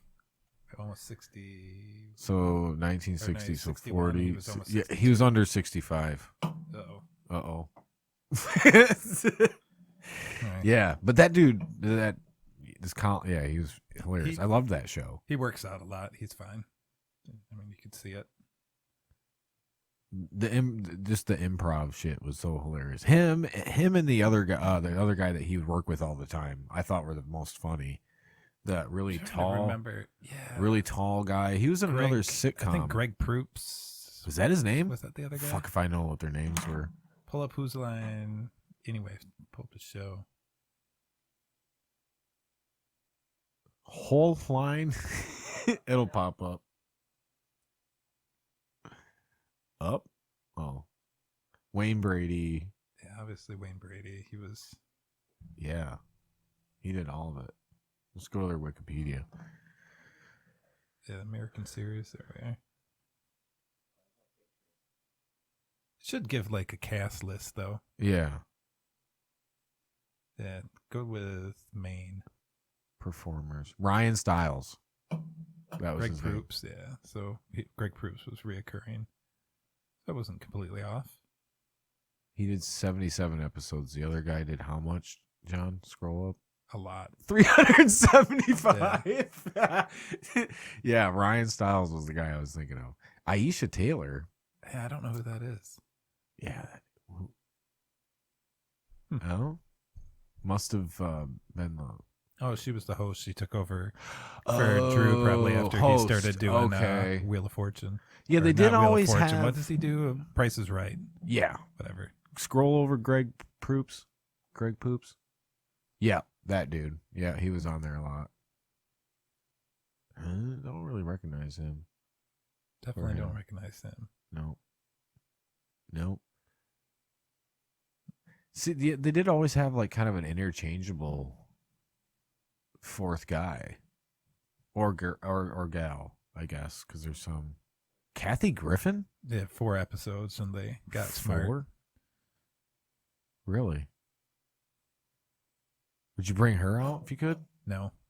Why? Not a fan. Do you book like that? What you're a fan of? No, like there's definitely times where I book stuff, but just not there.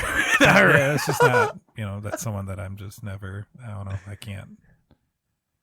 There's like a couple people that she just seems like. Who else? She'd be such a pain in the ass. Right. It seems like it would be a pain in. Oh, I guess I can't say because I can't. Chelsea Handler. Chelsea Handler. Like Chelsea I don't know. Handler? Like she seems like she'd be a pain in the ass, but. That's something I've tried.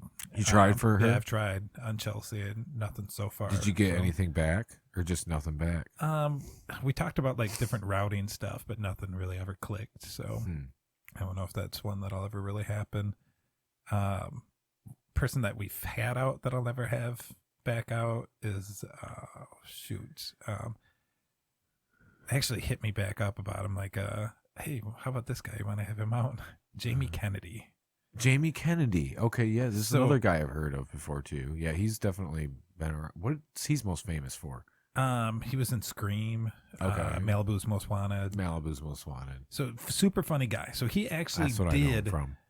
the bowling alley in Howard City, which is tiny. Like we might have had like 70, 80 people. Oh yeah, there. yes, only 6 lanes there. Yeah, so he did that there and he loved it. Like he killed it. Like it was super hilarious. I was there and no complaints. Like you're performing next to an ATM machine.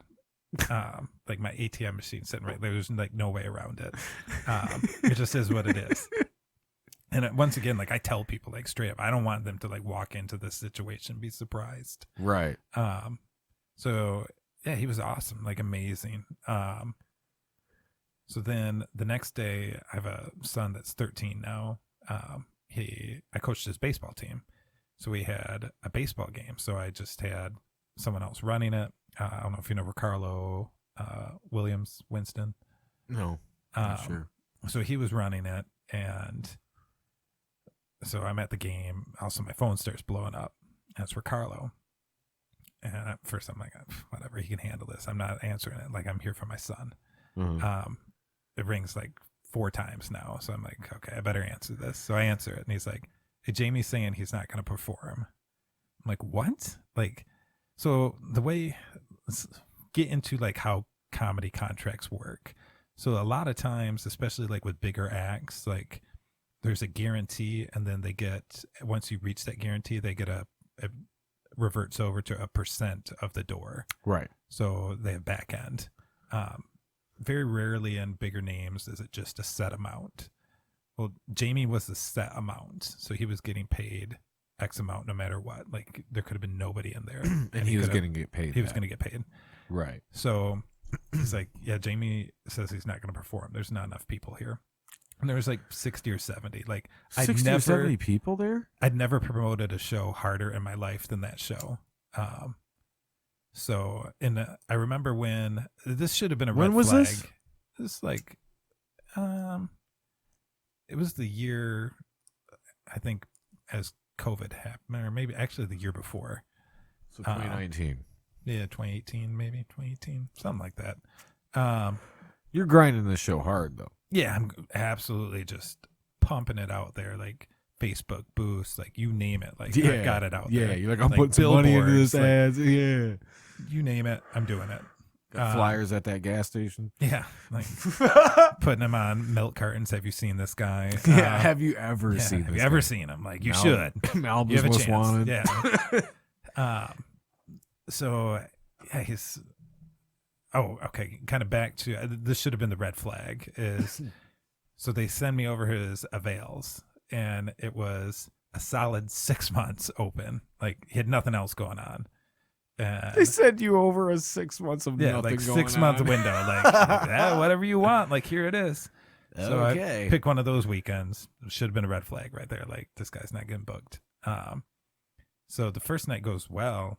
The second night, like same amount of people, just in a bigger place. I get it. Like it looks like not as many people, but whatever. Like you're getting paid, like no matter what. But he's like, no, I'm not going to go on. And so I tell Ricardo, like, tell him, like, hey, like he's getting paid, no matter what. No matter how many people are there, it shouldn't matter to him. Like I'm the one that's losing here, right? And so he tells him that, and I guess what he told Ricardo was, he goes, hey man, like I'm sure you completely understand this. Like, I mean, you wouldn't want to like perform in front of this few people. And Ricardo is like a regional comedian. Like Ricardo's really funny, but he goes, I've driven 6 hours over the bridge to a casino to perform in front of 4 people for $100. So you're talking to the wrong guy. It was a great response. So, no shit. But he's having none of it. So finally, he's got to talk to me, and I'm trying to be nice at this point. I'm like, hey, Jamie, come on, man. Like you should do the show. Like you're getting paid, no matter how many people are there. And if you don't do it, like, I'm not paying you. Like, obviously I'm not paying you. And he's like, well, I'm trying to look out for you. I don't want you to lose money. And I said, honestly, Jamie, like I would prefer to have my integrity and have people know that I put this show on and lost money than cancel a show. So I'm not going to be the one to cancel it. And so we kind of went back and forth, and I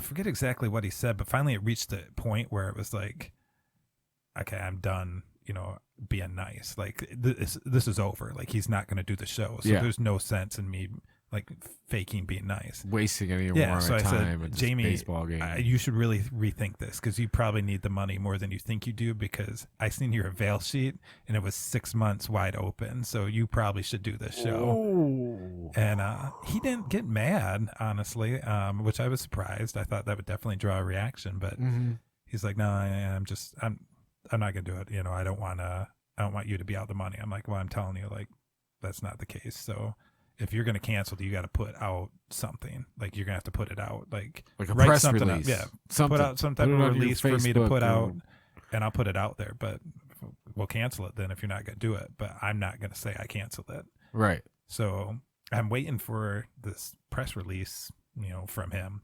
And, like, if it's me, it's like, hey, I've got the flu. Yeah, or I came down with gonorrhea, like something.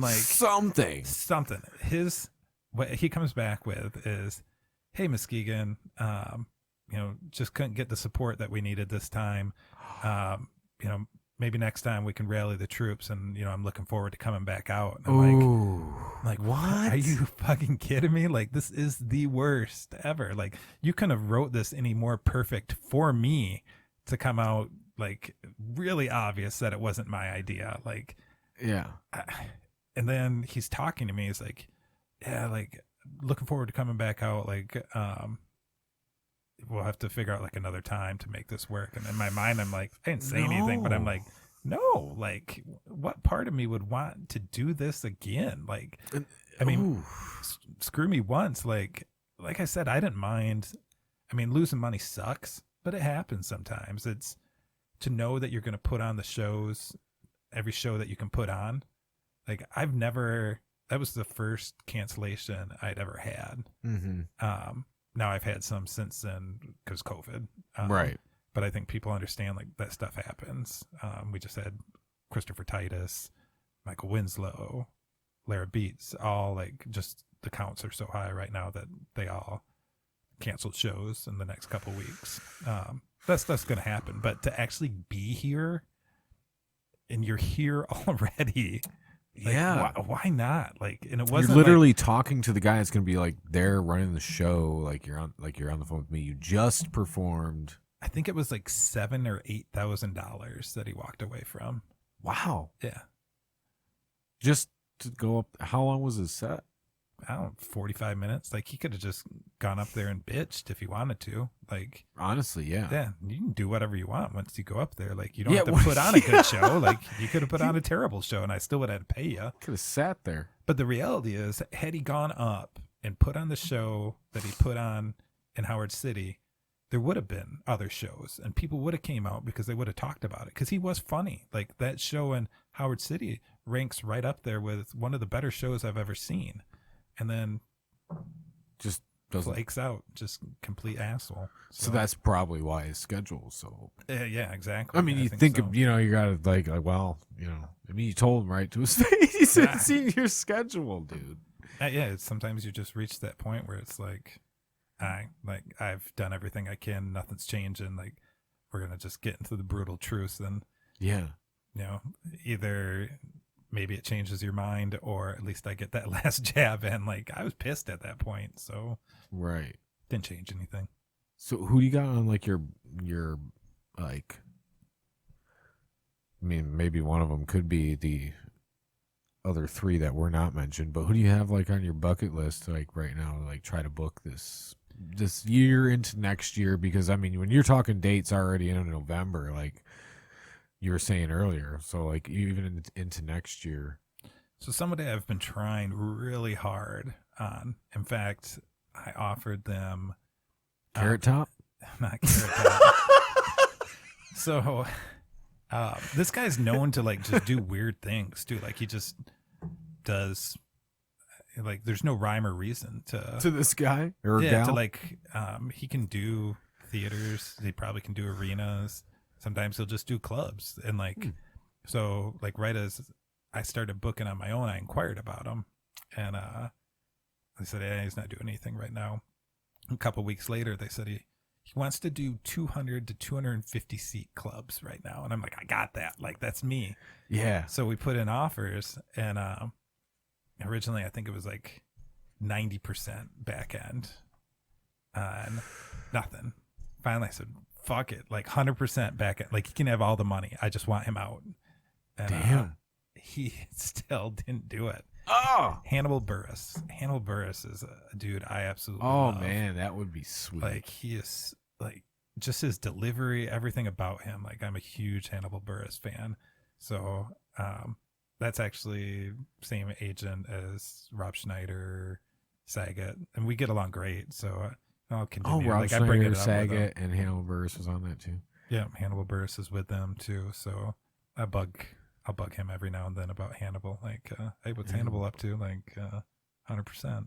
100%. You just throw it out there 100%. Hey, man. So, yeah, that's 100%. one. Just get him out here, man. That's up there. See, but Bill once you do Burr. that, though, once you do 100%, if he ever comes back, he's going to just want 100%. I mean, it's kind of is. Would what you it ever is like type go back for situation. like 50% or no? If you Um, liked it? No, like no one's. I mean, hardly anybody's doing 50%. What is it most? It's like 50%. I mean, shit. I'm thinking, but I always have the, well, you know what I'm used to as a local band. I'm like, hey man, can I have at least $50? So yeah, that's Like the thing. Like a 50% lot to of me, people, be like, hell yeah, dude. I'm sure a lot of people are like, oh man, yeah, like they go to like the Steve-O show and they see all those people there and they're like, oh man, that guy's killing it. Like he made, tens of thousands of dollars. No, Not even me, close. No. Yeah, not even That's close. Like not- a lot of those shows, like No. I don't make a lot. Like that show I think was 90% back in. It was 85 or 90%. For Steve-O? Yeah. Which in fairness, like I did do good on that show. Like it definitely didn't make $10,000 or anything like that. But I didn't have to do a ton of advertising. Like it just kind of did itself. It's one of those things, like you're saying, just to get them in, But you then, know, the yeah. show's coming. Oh, well, now let's look for more shows there. Exactly. But then there's other shows that you just never know and you get your ass kicked. So while you might have made some money on that show, you just gave it back on this show. Like, Right. It's a give and take. Yeah, it's a give Do you and take. budget yourself like that though? Like for me, like I get like I do a spreadsheet for all of our bills and stuff. Like I got, okay, this is like when you pay this, and I got everything separated, so like I'm not late on shit. I get really in depth. Do you like separate? You have like a fund where it's like, this is my comedy, funds, so it doesn't like affect me. Or are you like all in on this sumbitch? Are you like throwing? I'm all in craps? on the son of a bitch. You're all on the table, man. It's I'm all living out and there. dying with this motherfucker. I'm lucky my wife's got like an amazing job. So I'm able to like throw out some of these risks. But yeah, she's a bigwig for Trinity Health, which owns like St. Mary's, Mercy Health, all those Okay. places. So yeah. Yeah, we didn't go to Hawaii on my comedy money. Let's just put it that way. That's funny. That's funny. But I mean, Hopefully she she isn't going to tune into this, so I'm good. not this far late. Yeah. She's like, She no, she they're gave up dumb now. like 5 minutes into this. She'll watch and be like, "Oh, this is stupid." Yeah. No offense. It's me. It's completely me. Yeah. No. I mean, hey, hell, I'm a 2-income family right now too. You can't make it on 1 income right now. It's hard. Yeah. And then let alone try to We're making it on 1 income. yeah, one bomb ass income, 1 income that's probably like triple, quadruple my income. Well, 1 income's like 2.5 of mine, probably. It's really like the comedy's really Scratch that, rolling like around. 4.5 of mine. The comedy's really rolling around. Like the first coming out of COVID, like I really thought there'd be more demand, and there wasn't. So there were some shows I took some hits on. Right. But it was a good learning experience. Like I didn't it's not like it broke me or anything like that. Right. But Maybe. yeah, it wasn't like I was murdering it either. But I think this back half, this 2022, I think there's some really good stuff that we've got going there, and I've Well, if Rob learned some Schneider's things along lowest the way. tier, I mean, Well, what else do we got? when we're going? talking about like bigger stuff for when Park goes to 350, I mean, obviously Yeah. that's not like the lowest tier person I have coming through. Like Well, no, yeah, I have a bunch but of for stuff the that- as far as the big announcements, yeah, like big announcements. That'll Like be Rob coming. would be like on the lower side of some of the stuff I'm working on. yeah. From bowling alleys to Rob Schneider's. How was Carlos Mencia? I was So how did in you come? Hawaii for that. So No, Justin, I mean, how did that come? How did you like? Were you like, let's get Carlos Mencia, or is that like? some people had asked for Carlos, so and So you're like, okay, that had kind of been floated out a couple of times before, back with the booking agency I dealt with. They're like, hey, let's try to route Carlos Mencia through. And then it just wound up being a full-fledged like weekend. And honestly, that was one of the most difficult shows I've ever put together, just because of the backlash that you steadily got like every single day on Facebook of people being just like they don't like him. I get it. Like, I'm not gonna say that Carlos Mencia is a great dude, that he didn't make mistakes, but people are so on Joe Rogan's dick that they see that, and Joe Rogan told them, what to think of Carlos, and it wasn't good. That those No. people, like, it's 16 Well, he has years. his opinions, and when he, when you have that platform, Yeah. your opinion can make other people think that. Yeah, it's 16 years later now. So Right. like, this dude was put, and maybe rightfully so, put through the ringer 16 years ago for this. It's been 16 years. I guarantee you this dude ain't stealing jokes right now, like for the past 16 years. Like, he records every set at this point, just for that purpose, I think, to make sure that he doesn't get accused of that. No one's more scrutinized than this dude. Like, I feel like, So he's taking that really yeah, seriously, like where he's like 16 years, I think, almost too seriously, where he's filming every set. yeah, he's done. To me, the dude's done the time. Yeah. So, like, Louis C.K.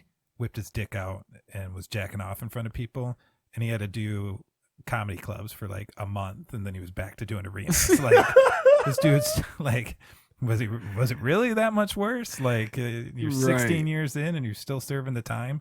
So I was kind of curious. I was like, He's seen stuff on him. probably serving the time more recently after Joe Rogan blew up. Yeah, that's You know the what I thing. mean? Like, the So reality it kind of was, like came back almost probably to him, but I don't.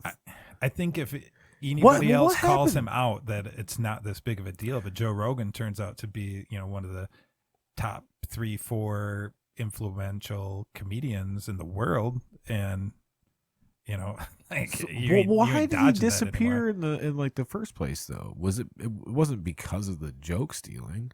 Oh, Was yeah, it? I think it was. Yeah, That's why like, why yeah, he when he like- was on those tours with the well, I always remember him with the dee thing. I mean, he was doing all that, and that's right when the joke stealing thing came out. yeah, That was 16 years ago. 16 years ago. Holy shit!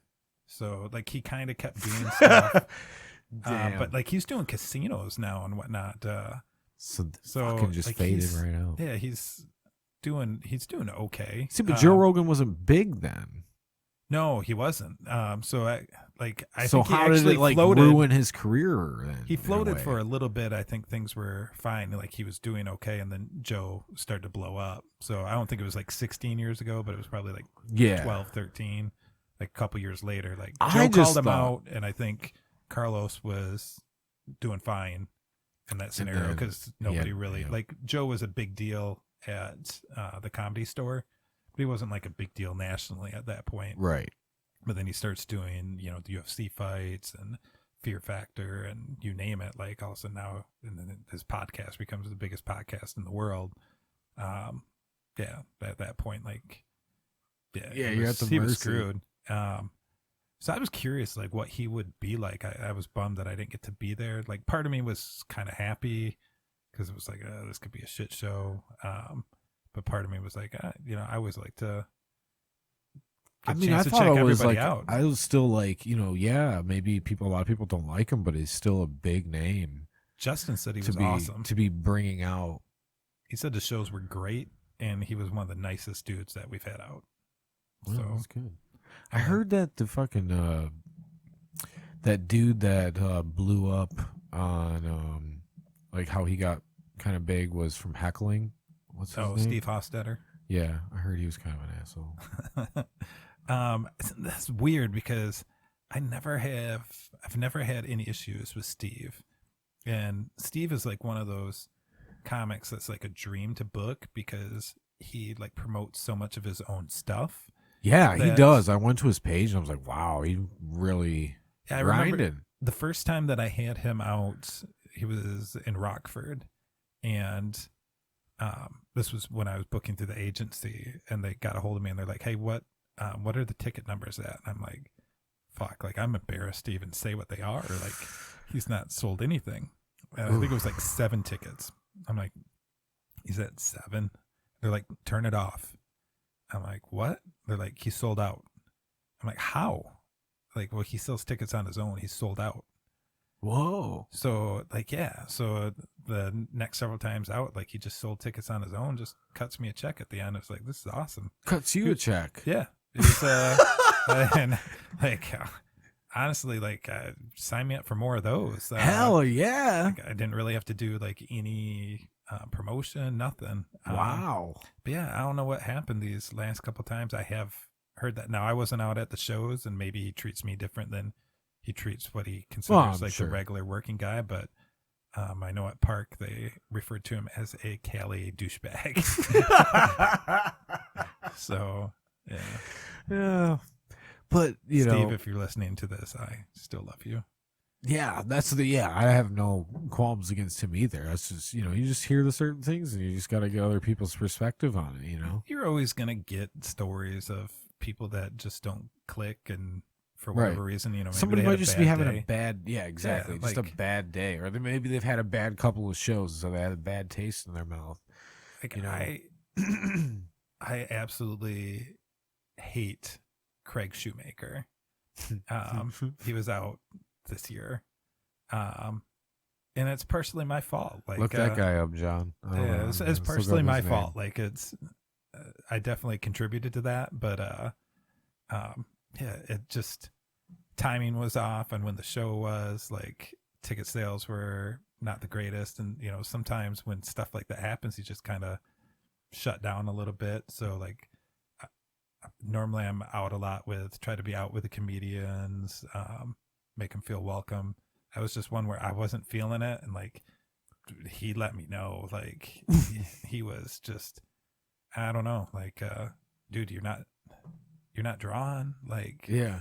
it's, yeah, I was a party to this not going well, but you're also a party to this. And he was just like, I don't know, man. Is this just like a mutual fuck this thing, Yeah, it was. Like, let's It just was do like, the show and yeah, let's get this over with. Move Let's on. Never talk again. This guy? Yeah. I've never heard of He's this guy. really funny too. Like, that's, Did he do a but good he's show? I don't know. Like, I didn't go to any of them. Oh, you just Yeah, didn't, that's where, yeah. like I said, like, You just didn't my even- part. You just didn't. Oh, okay. Yeah, like, I just, he like kind of got off on a bad foot with me early on, and then I was just like, man, I don't want to have to deal with this guy anymore. Actually, well, that's a lie. Like, I caught part of his Muskegon show because I had to pay him, and then he bitched to my son, my 13-year-old son, What? about some of the stuff. I'm like, really, whatever. So my son still brings this when 13-year-olds old? yeah, we were talking to like somebody about I think we were in Hawaii, and someone was like, hey, what do you do? We got talking about comedians, and they were like, Hey, what do you do? yeah, what Oh, my wife, yeah. she supports yeah, my my wife dream. supports me. Yeah, and then someone asked if there's like anybody that's like an absolute nightmare or something like that, and I'm just kind of thinking there for a second. my son goes, yeah, that guy, Dad, the one that brought the girl that you said he brought her just to bang her, that one. I'm like, who are you talking about? Like, you weren't at that show. Like, I'm thinking of someone else, and I can't mention the guy's name, but he brought a prostitute to the show, 100%. Like, you're like 100%. Yeah, 100%. Like, she shows up at the door and she's like, hey, I'm here for, so and so. I'm a guest, and I'm like, huh? Okay. So then I had to pick him up. It was his last show. I had to pick him up at like 4 or 5 in the morning to take him to the airport. She's leaving at the same time. It was like, but that's the one I thought he was talking about. And like, you weren't even at that show. I don't even ever remember.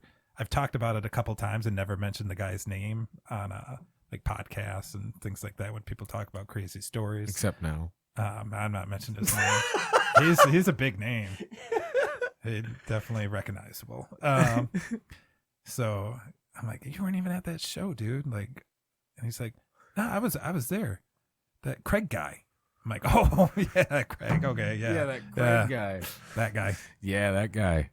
Complete asshole. I did not fuck with that dude. Yeah, it tells you. So was he there? He was there at the show. Yeah, he was there at the show. Was he a clean comic? He's kind of clean. That's the weird thing. Like, he's not to say that you can't have clean, your kid like, at another show. He made sorry. Justin be clean, if I remember right. He made Justin be clean.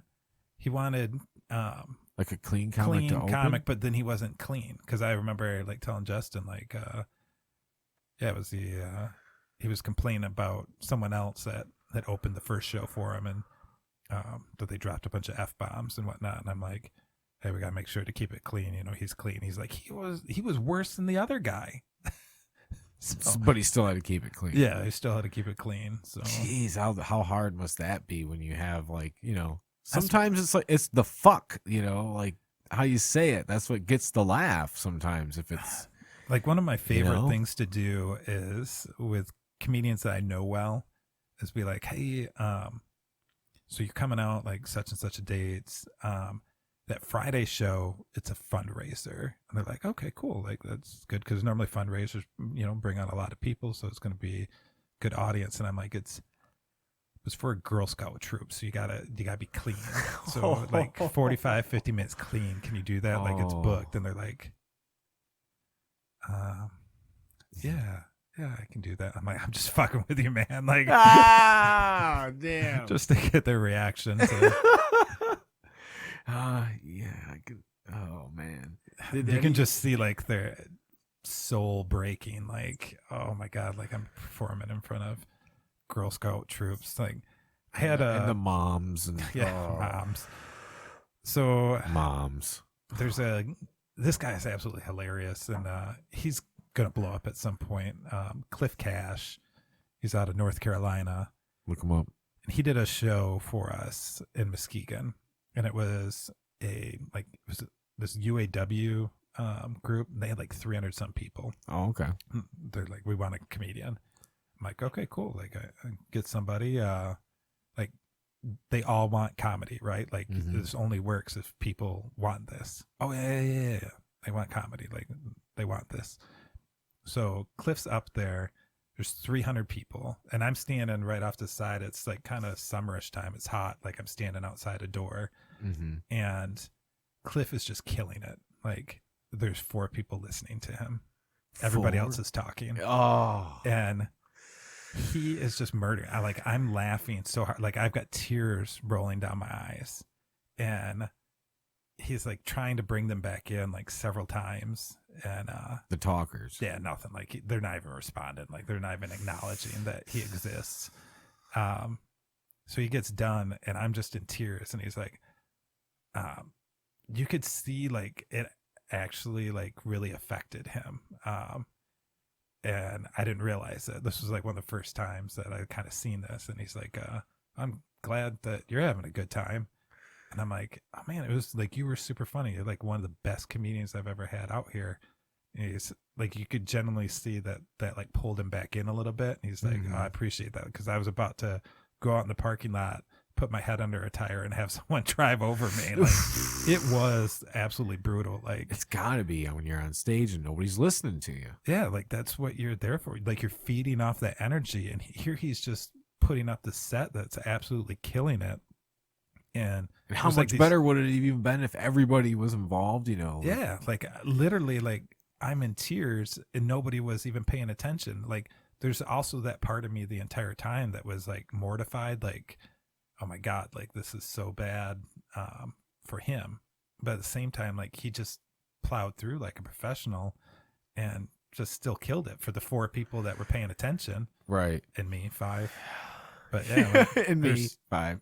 296 people that like were talking about, you know, assembling Equinox or something. And yeah, Dude, that's crazy. missed out.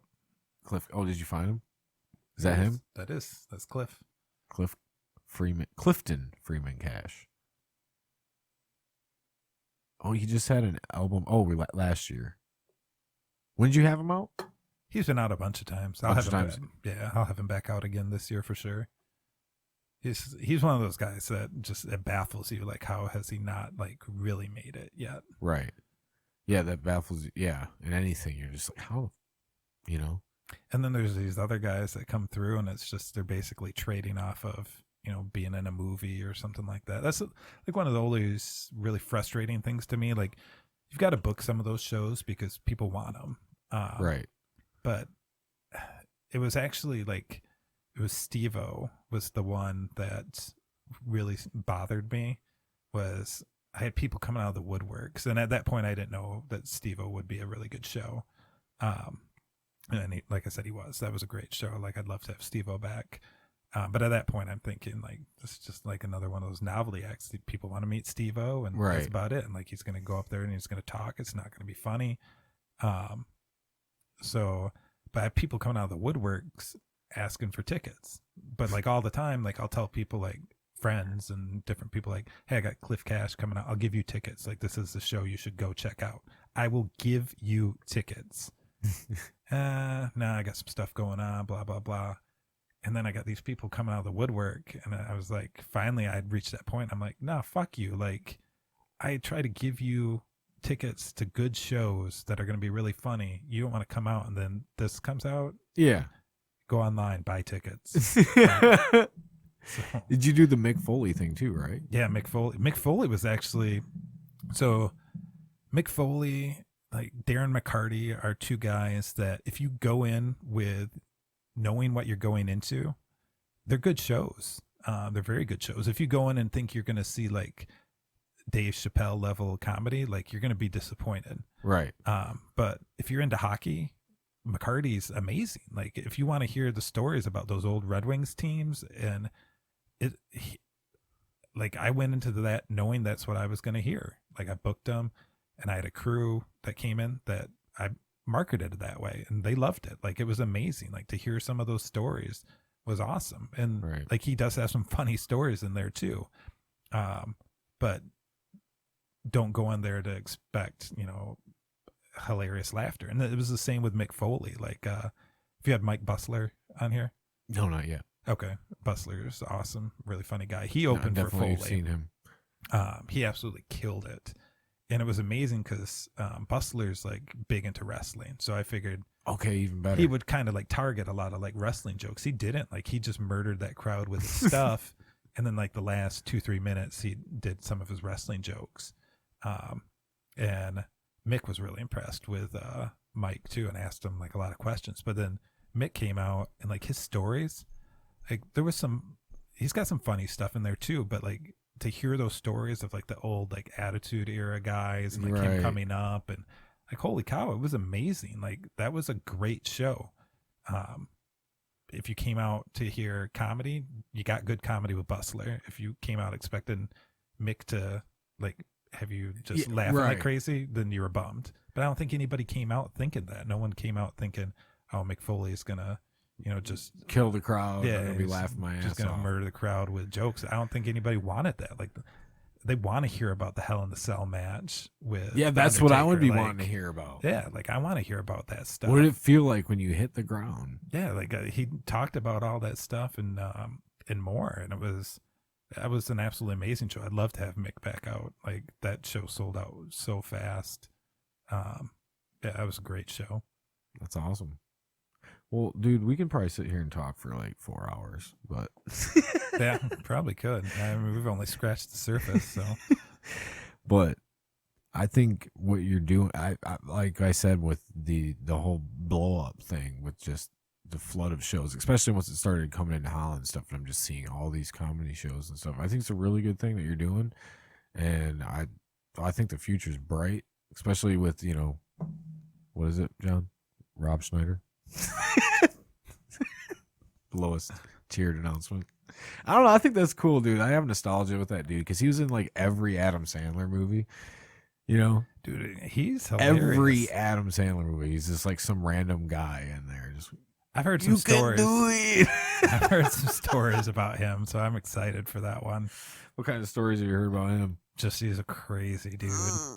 Like not like crazy in a bad way, just like Right. fun. Like Yeah, he's gonna be a riot to have out as well. even way back into like Home Alone when he was the fucking waiter or the butler. he was in Home Alone. He's the butler. He's the one that holds his hand out for a stick of gum. Look it up, John. You got to look it up. Yeah, dude. Home Alone, New York one, right? Yep. Oh, so it wasn't the first one. No. Okay. Yeah. First one I've seen a ton of times. Anyone after that I probably only seen once. But still. Just Google image them because the internet's all slow because it's probably still lagging out over there. Huh. Yeah, he's totally in it. Right there.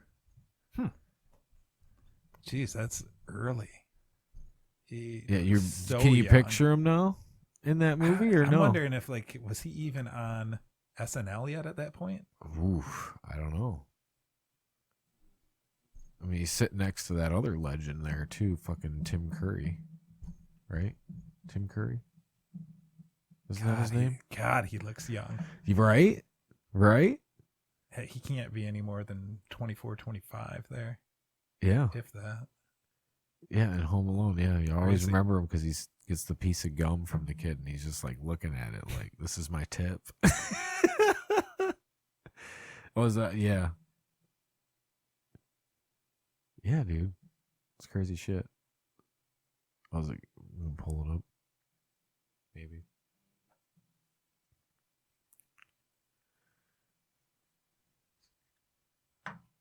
Fuck that. Internet. Computer. I just need a better computer. Maybe if I can get a sponsor, I can get a better computer. This is one of our finest suites, sir.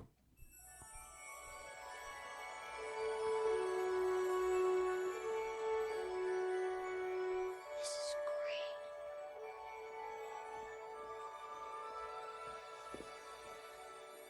Wow, huge bed just for me.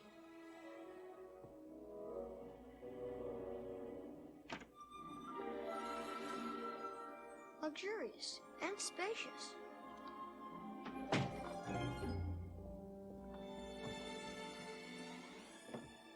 How convenient. And how much all those snacks cost as soon as you eat one. Hey, Did you want me to put the key in the bag? Or did you just want to hang on to it? I'll hang on to it. Why is he looking at his Is information? everything all right, sir? Yeah. Is the temperature in the room okay? It's okay. Do you know how the TV works? I'm 10 years old. TV's my life. Well, Oh, I'm sorry.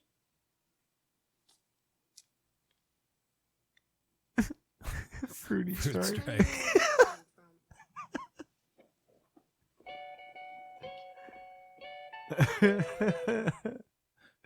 Yep. Maybe we can get him to reenact that. Right, right. Probably not. On a stage near you. Well, this is a really good time, man. Yeah, thanks for having me out. I'm I'm glad. sorry you came that it took a little bit, but in. That's all right. It's with the times, and you gotta be safe. Oh, I wanted to ask, was there any comedy going on in Hawaii? yeah, there actually was. New Year's Eve was Tom Segura. So Oh, speaking really? of Joe Out in Rogan Hawaii? cronies, so Segura was out there. Bill Maher was also out there. Like that one didn't make a lot of sense to me. I was like, I don't know. I don't think that'd do very well. Segura was Right. like sold out. I actually tried to go to it. I actually tricked my son involving Tom Segura because we were out there for Christmas. We had gotten him some stuff beforehand, so he didn't really think he was getting anything. He wanted a GoPro. So I said, hey, he knew that Segura was out there. I said, hey, Segura wants to meet up. We're going to grab something to eat and talk a little bit. So he didn't really know Segura, but he looked him up. And when I came back, he's like, can I go to that show too? I want to meet him. Like, he's pretty famous. And I'm like, He's pretty famous. Like, we'll see. Like, but yeah, all I did was go out to Best Buy and pick up a GoPro. So I didn't, my dinner with Tom Segura, maybe that'll happen some other time. Right. Well, oh yeah, already got my tickets to the Tony Hinchcliffe show too. Oh, Hinchcliffe, man, that VIP tickets for that one. Hopefully he I'm shows up on hoping time. that Hinchcliffe comes back and does the Kill Tony and then a comedy show, because he's done that in the past. He's just not doing that this time. But that would be killer.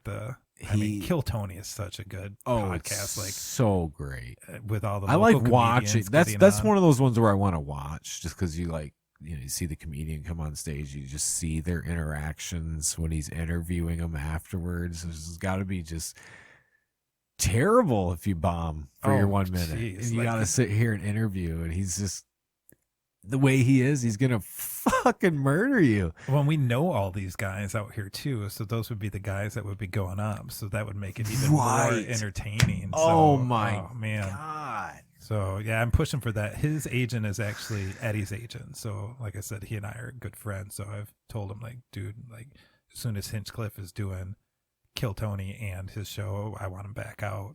Bringing that on the road. Yeah, he sound like crazy. I haven't hardly done anything with that show. He's at Park and he's at Listening Room. And I was just talking to the GM from Listening Room today, and he's like, yeah, Hinchcliffe is almost sold out. He's like, I haven't done anything. Like, it's almost sold out. It's Tony Hinchcliffe, dude. Yeah. He's going to murder this area, Oh my dude. gosh. I don't know if Holland's ready for Tony Hinchcliffe. There's this segment of Holland that's ready for Tony Hinchcliffe.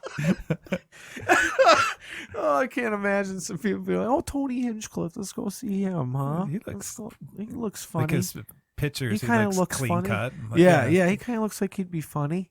Yeah, Let's go see." This is an all ages comedy show. Like, I get that question a lot. Like, if they ask me that on Hinchcliffe, I'm gonna say yeah. Bring your 12-year-old. Bring your 12-year-old. Did Eddie Griffin bitch about a kid being in his audience too? Oh my god. I was trying not to even get to that. Yeah. I remembered. I guess we'll end on like a very good story, I think. Okay. I mean, it wasn't good, but it's a good story It's for funny. the purposes. So the first night, so I announced football for our high school team.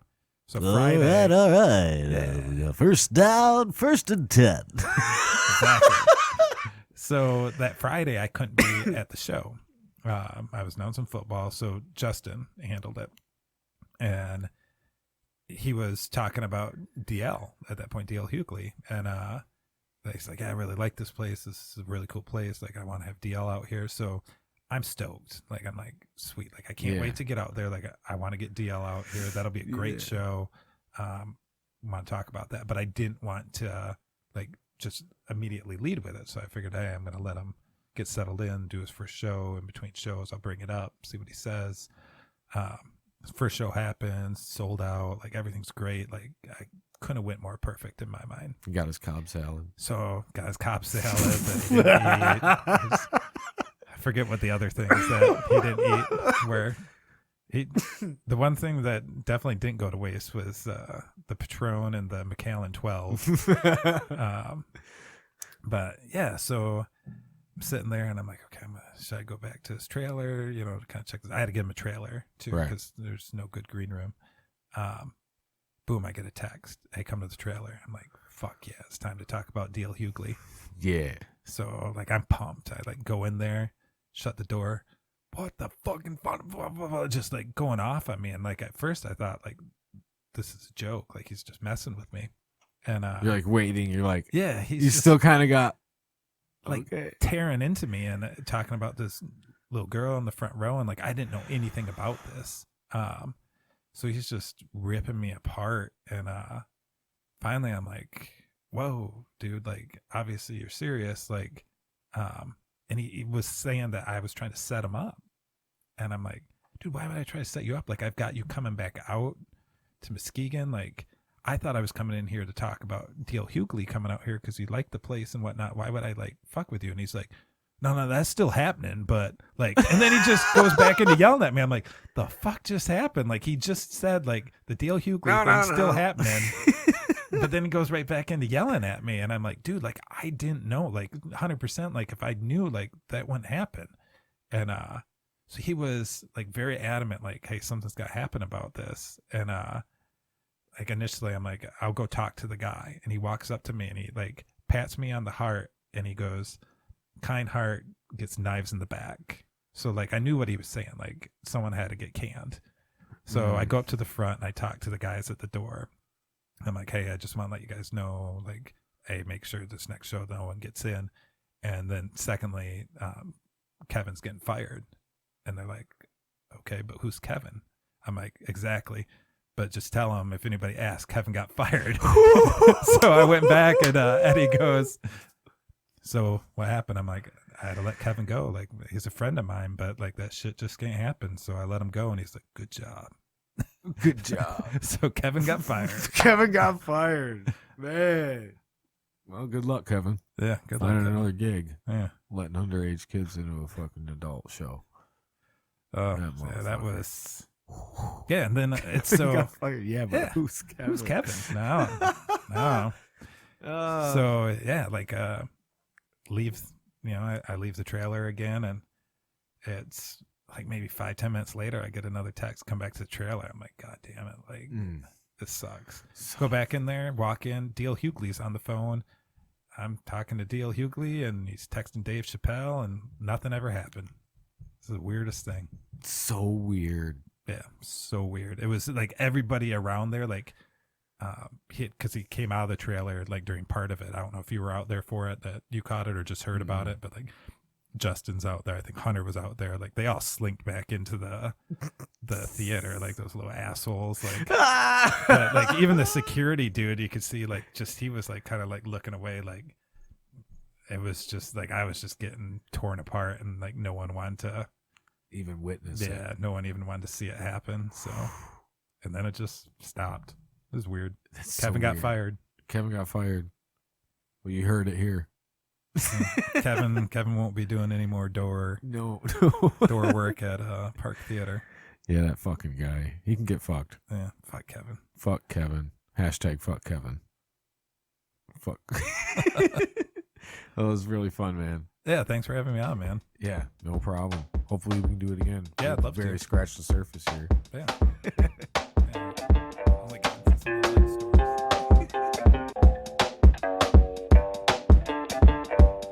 Problem pills.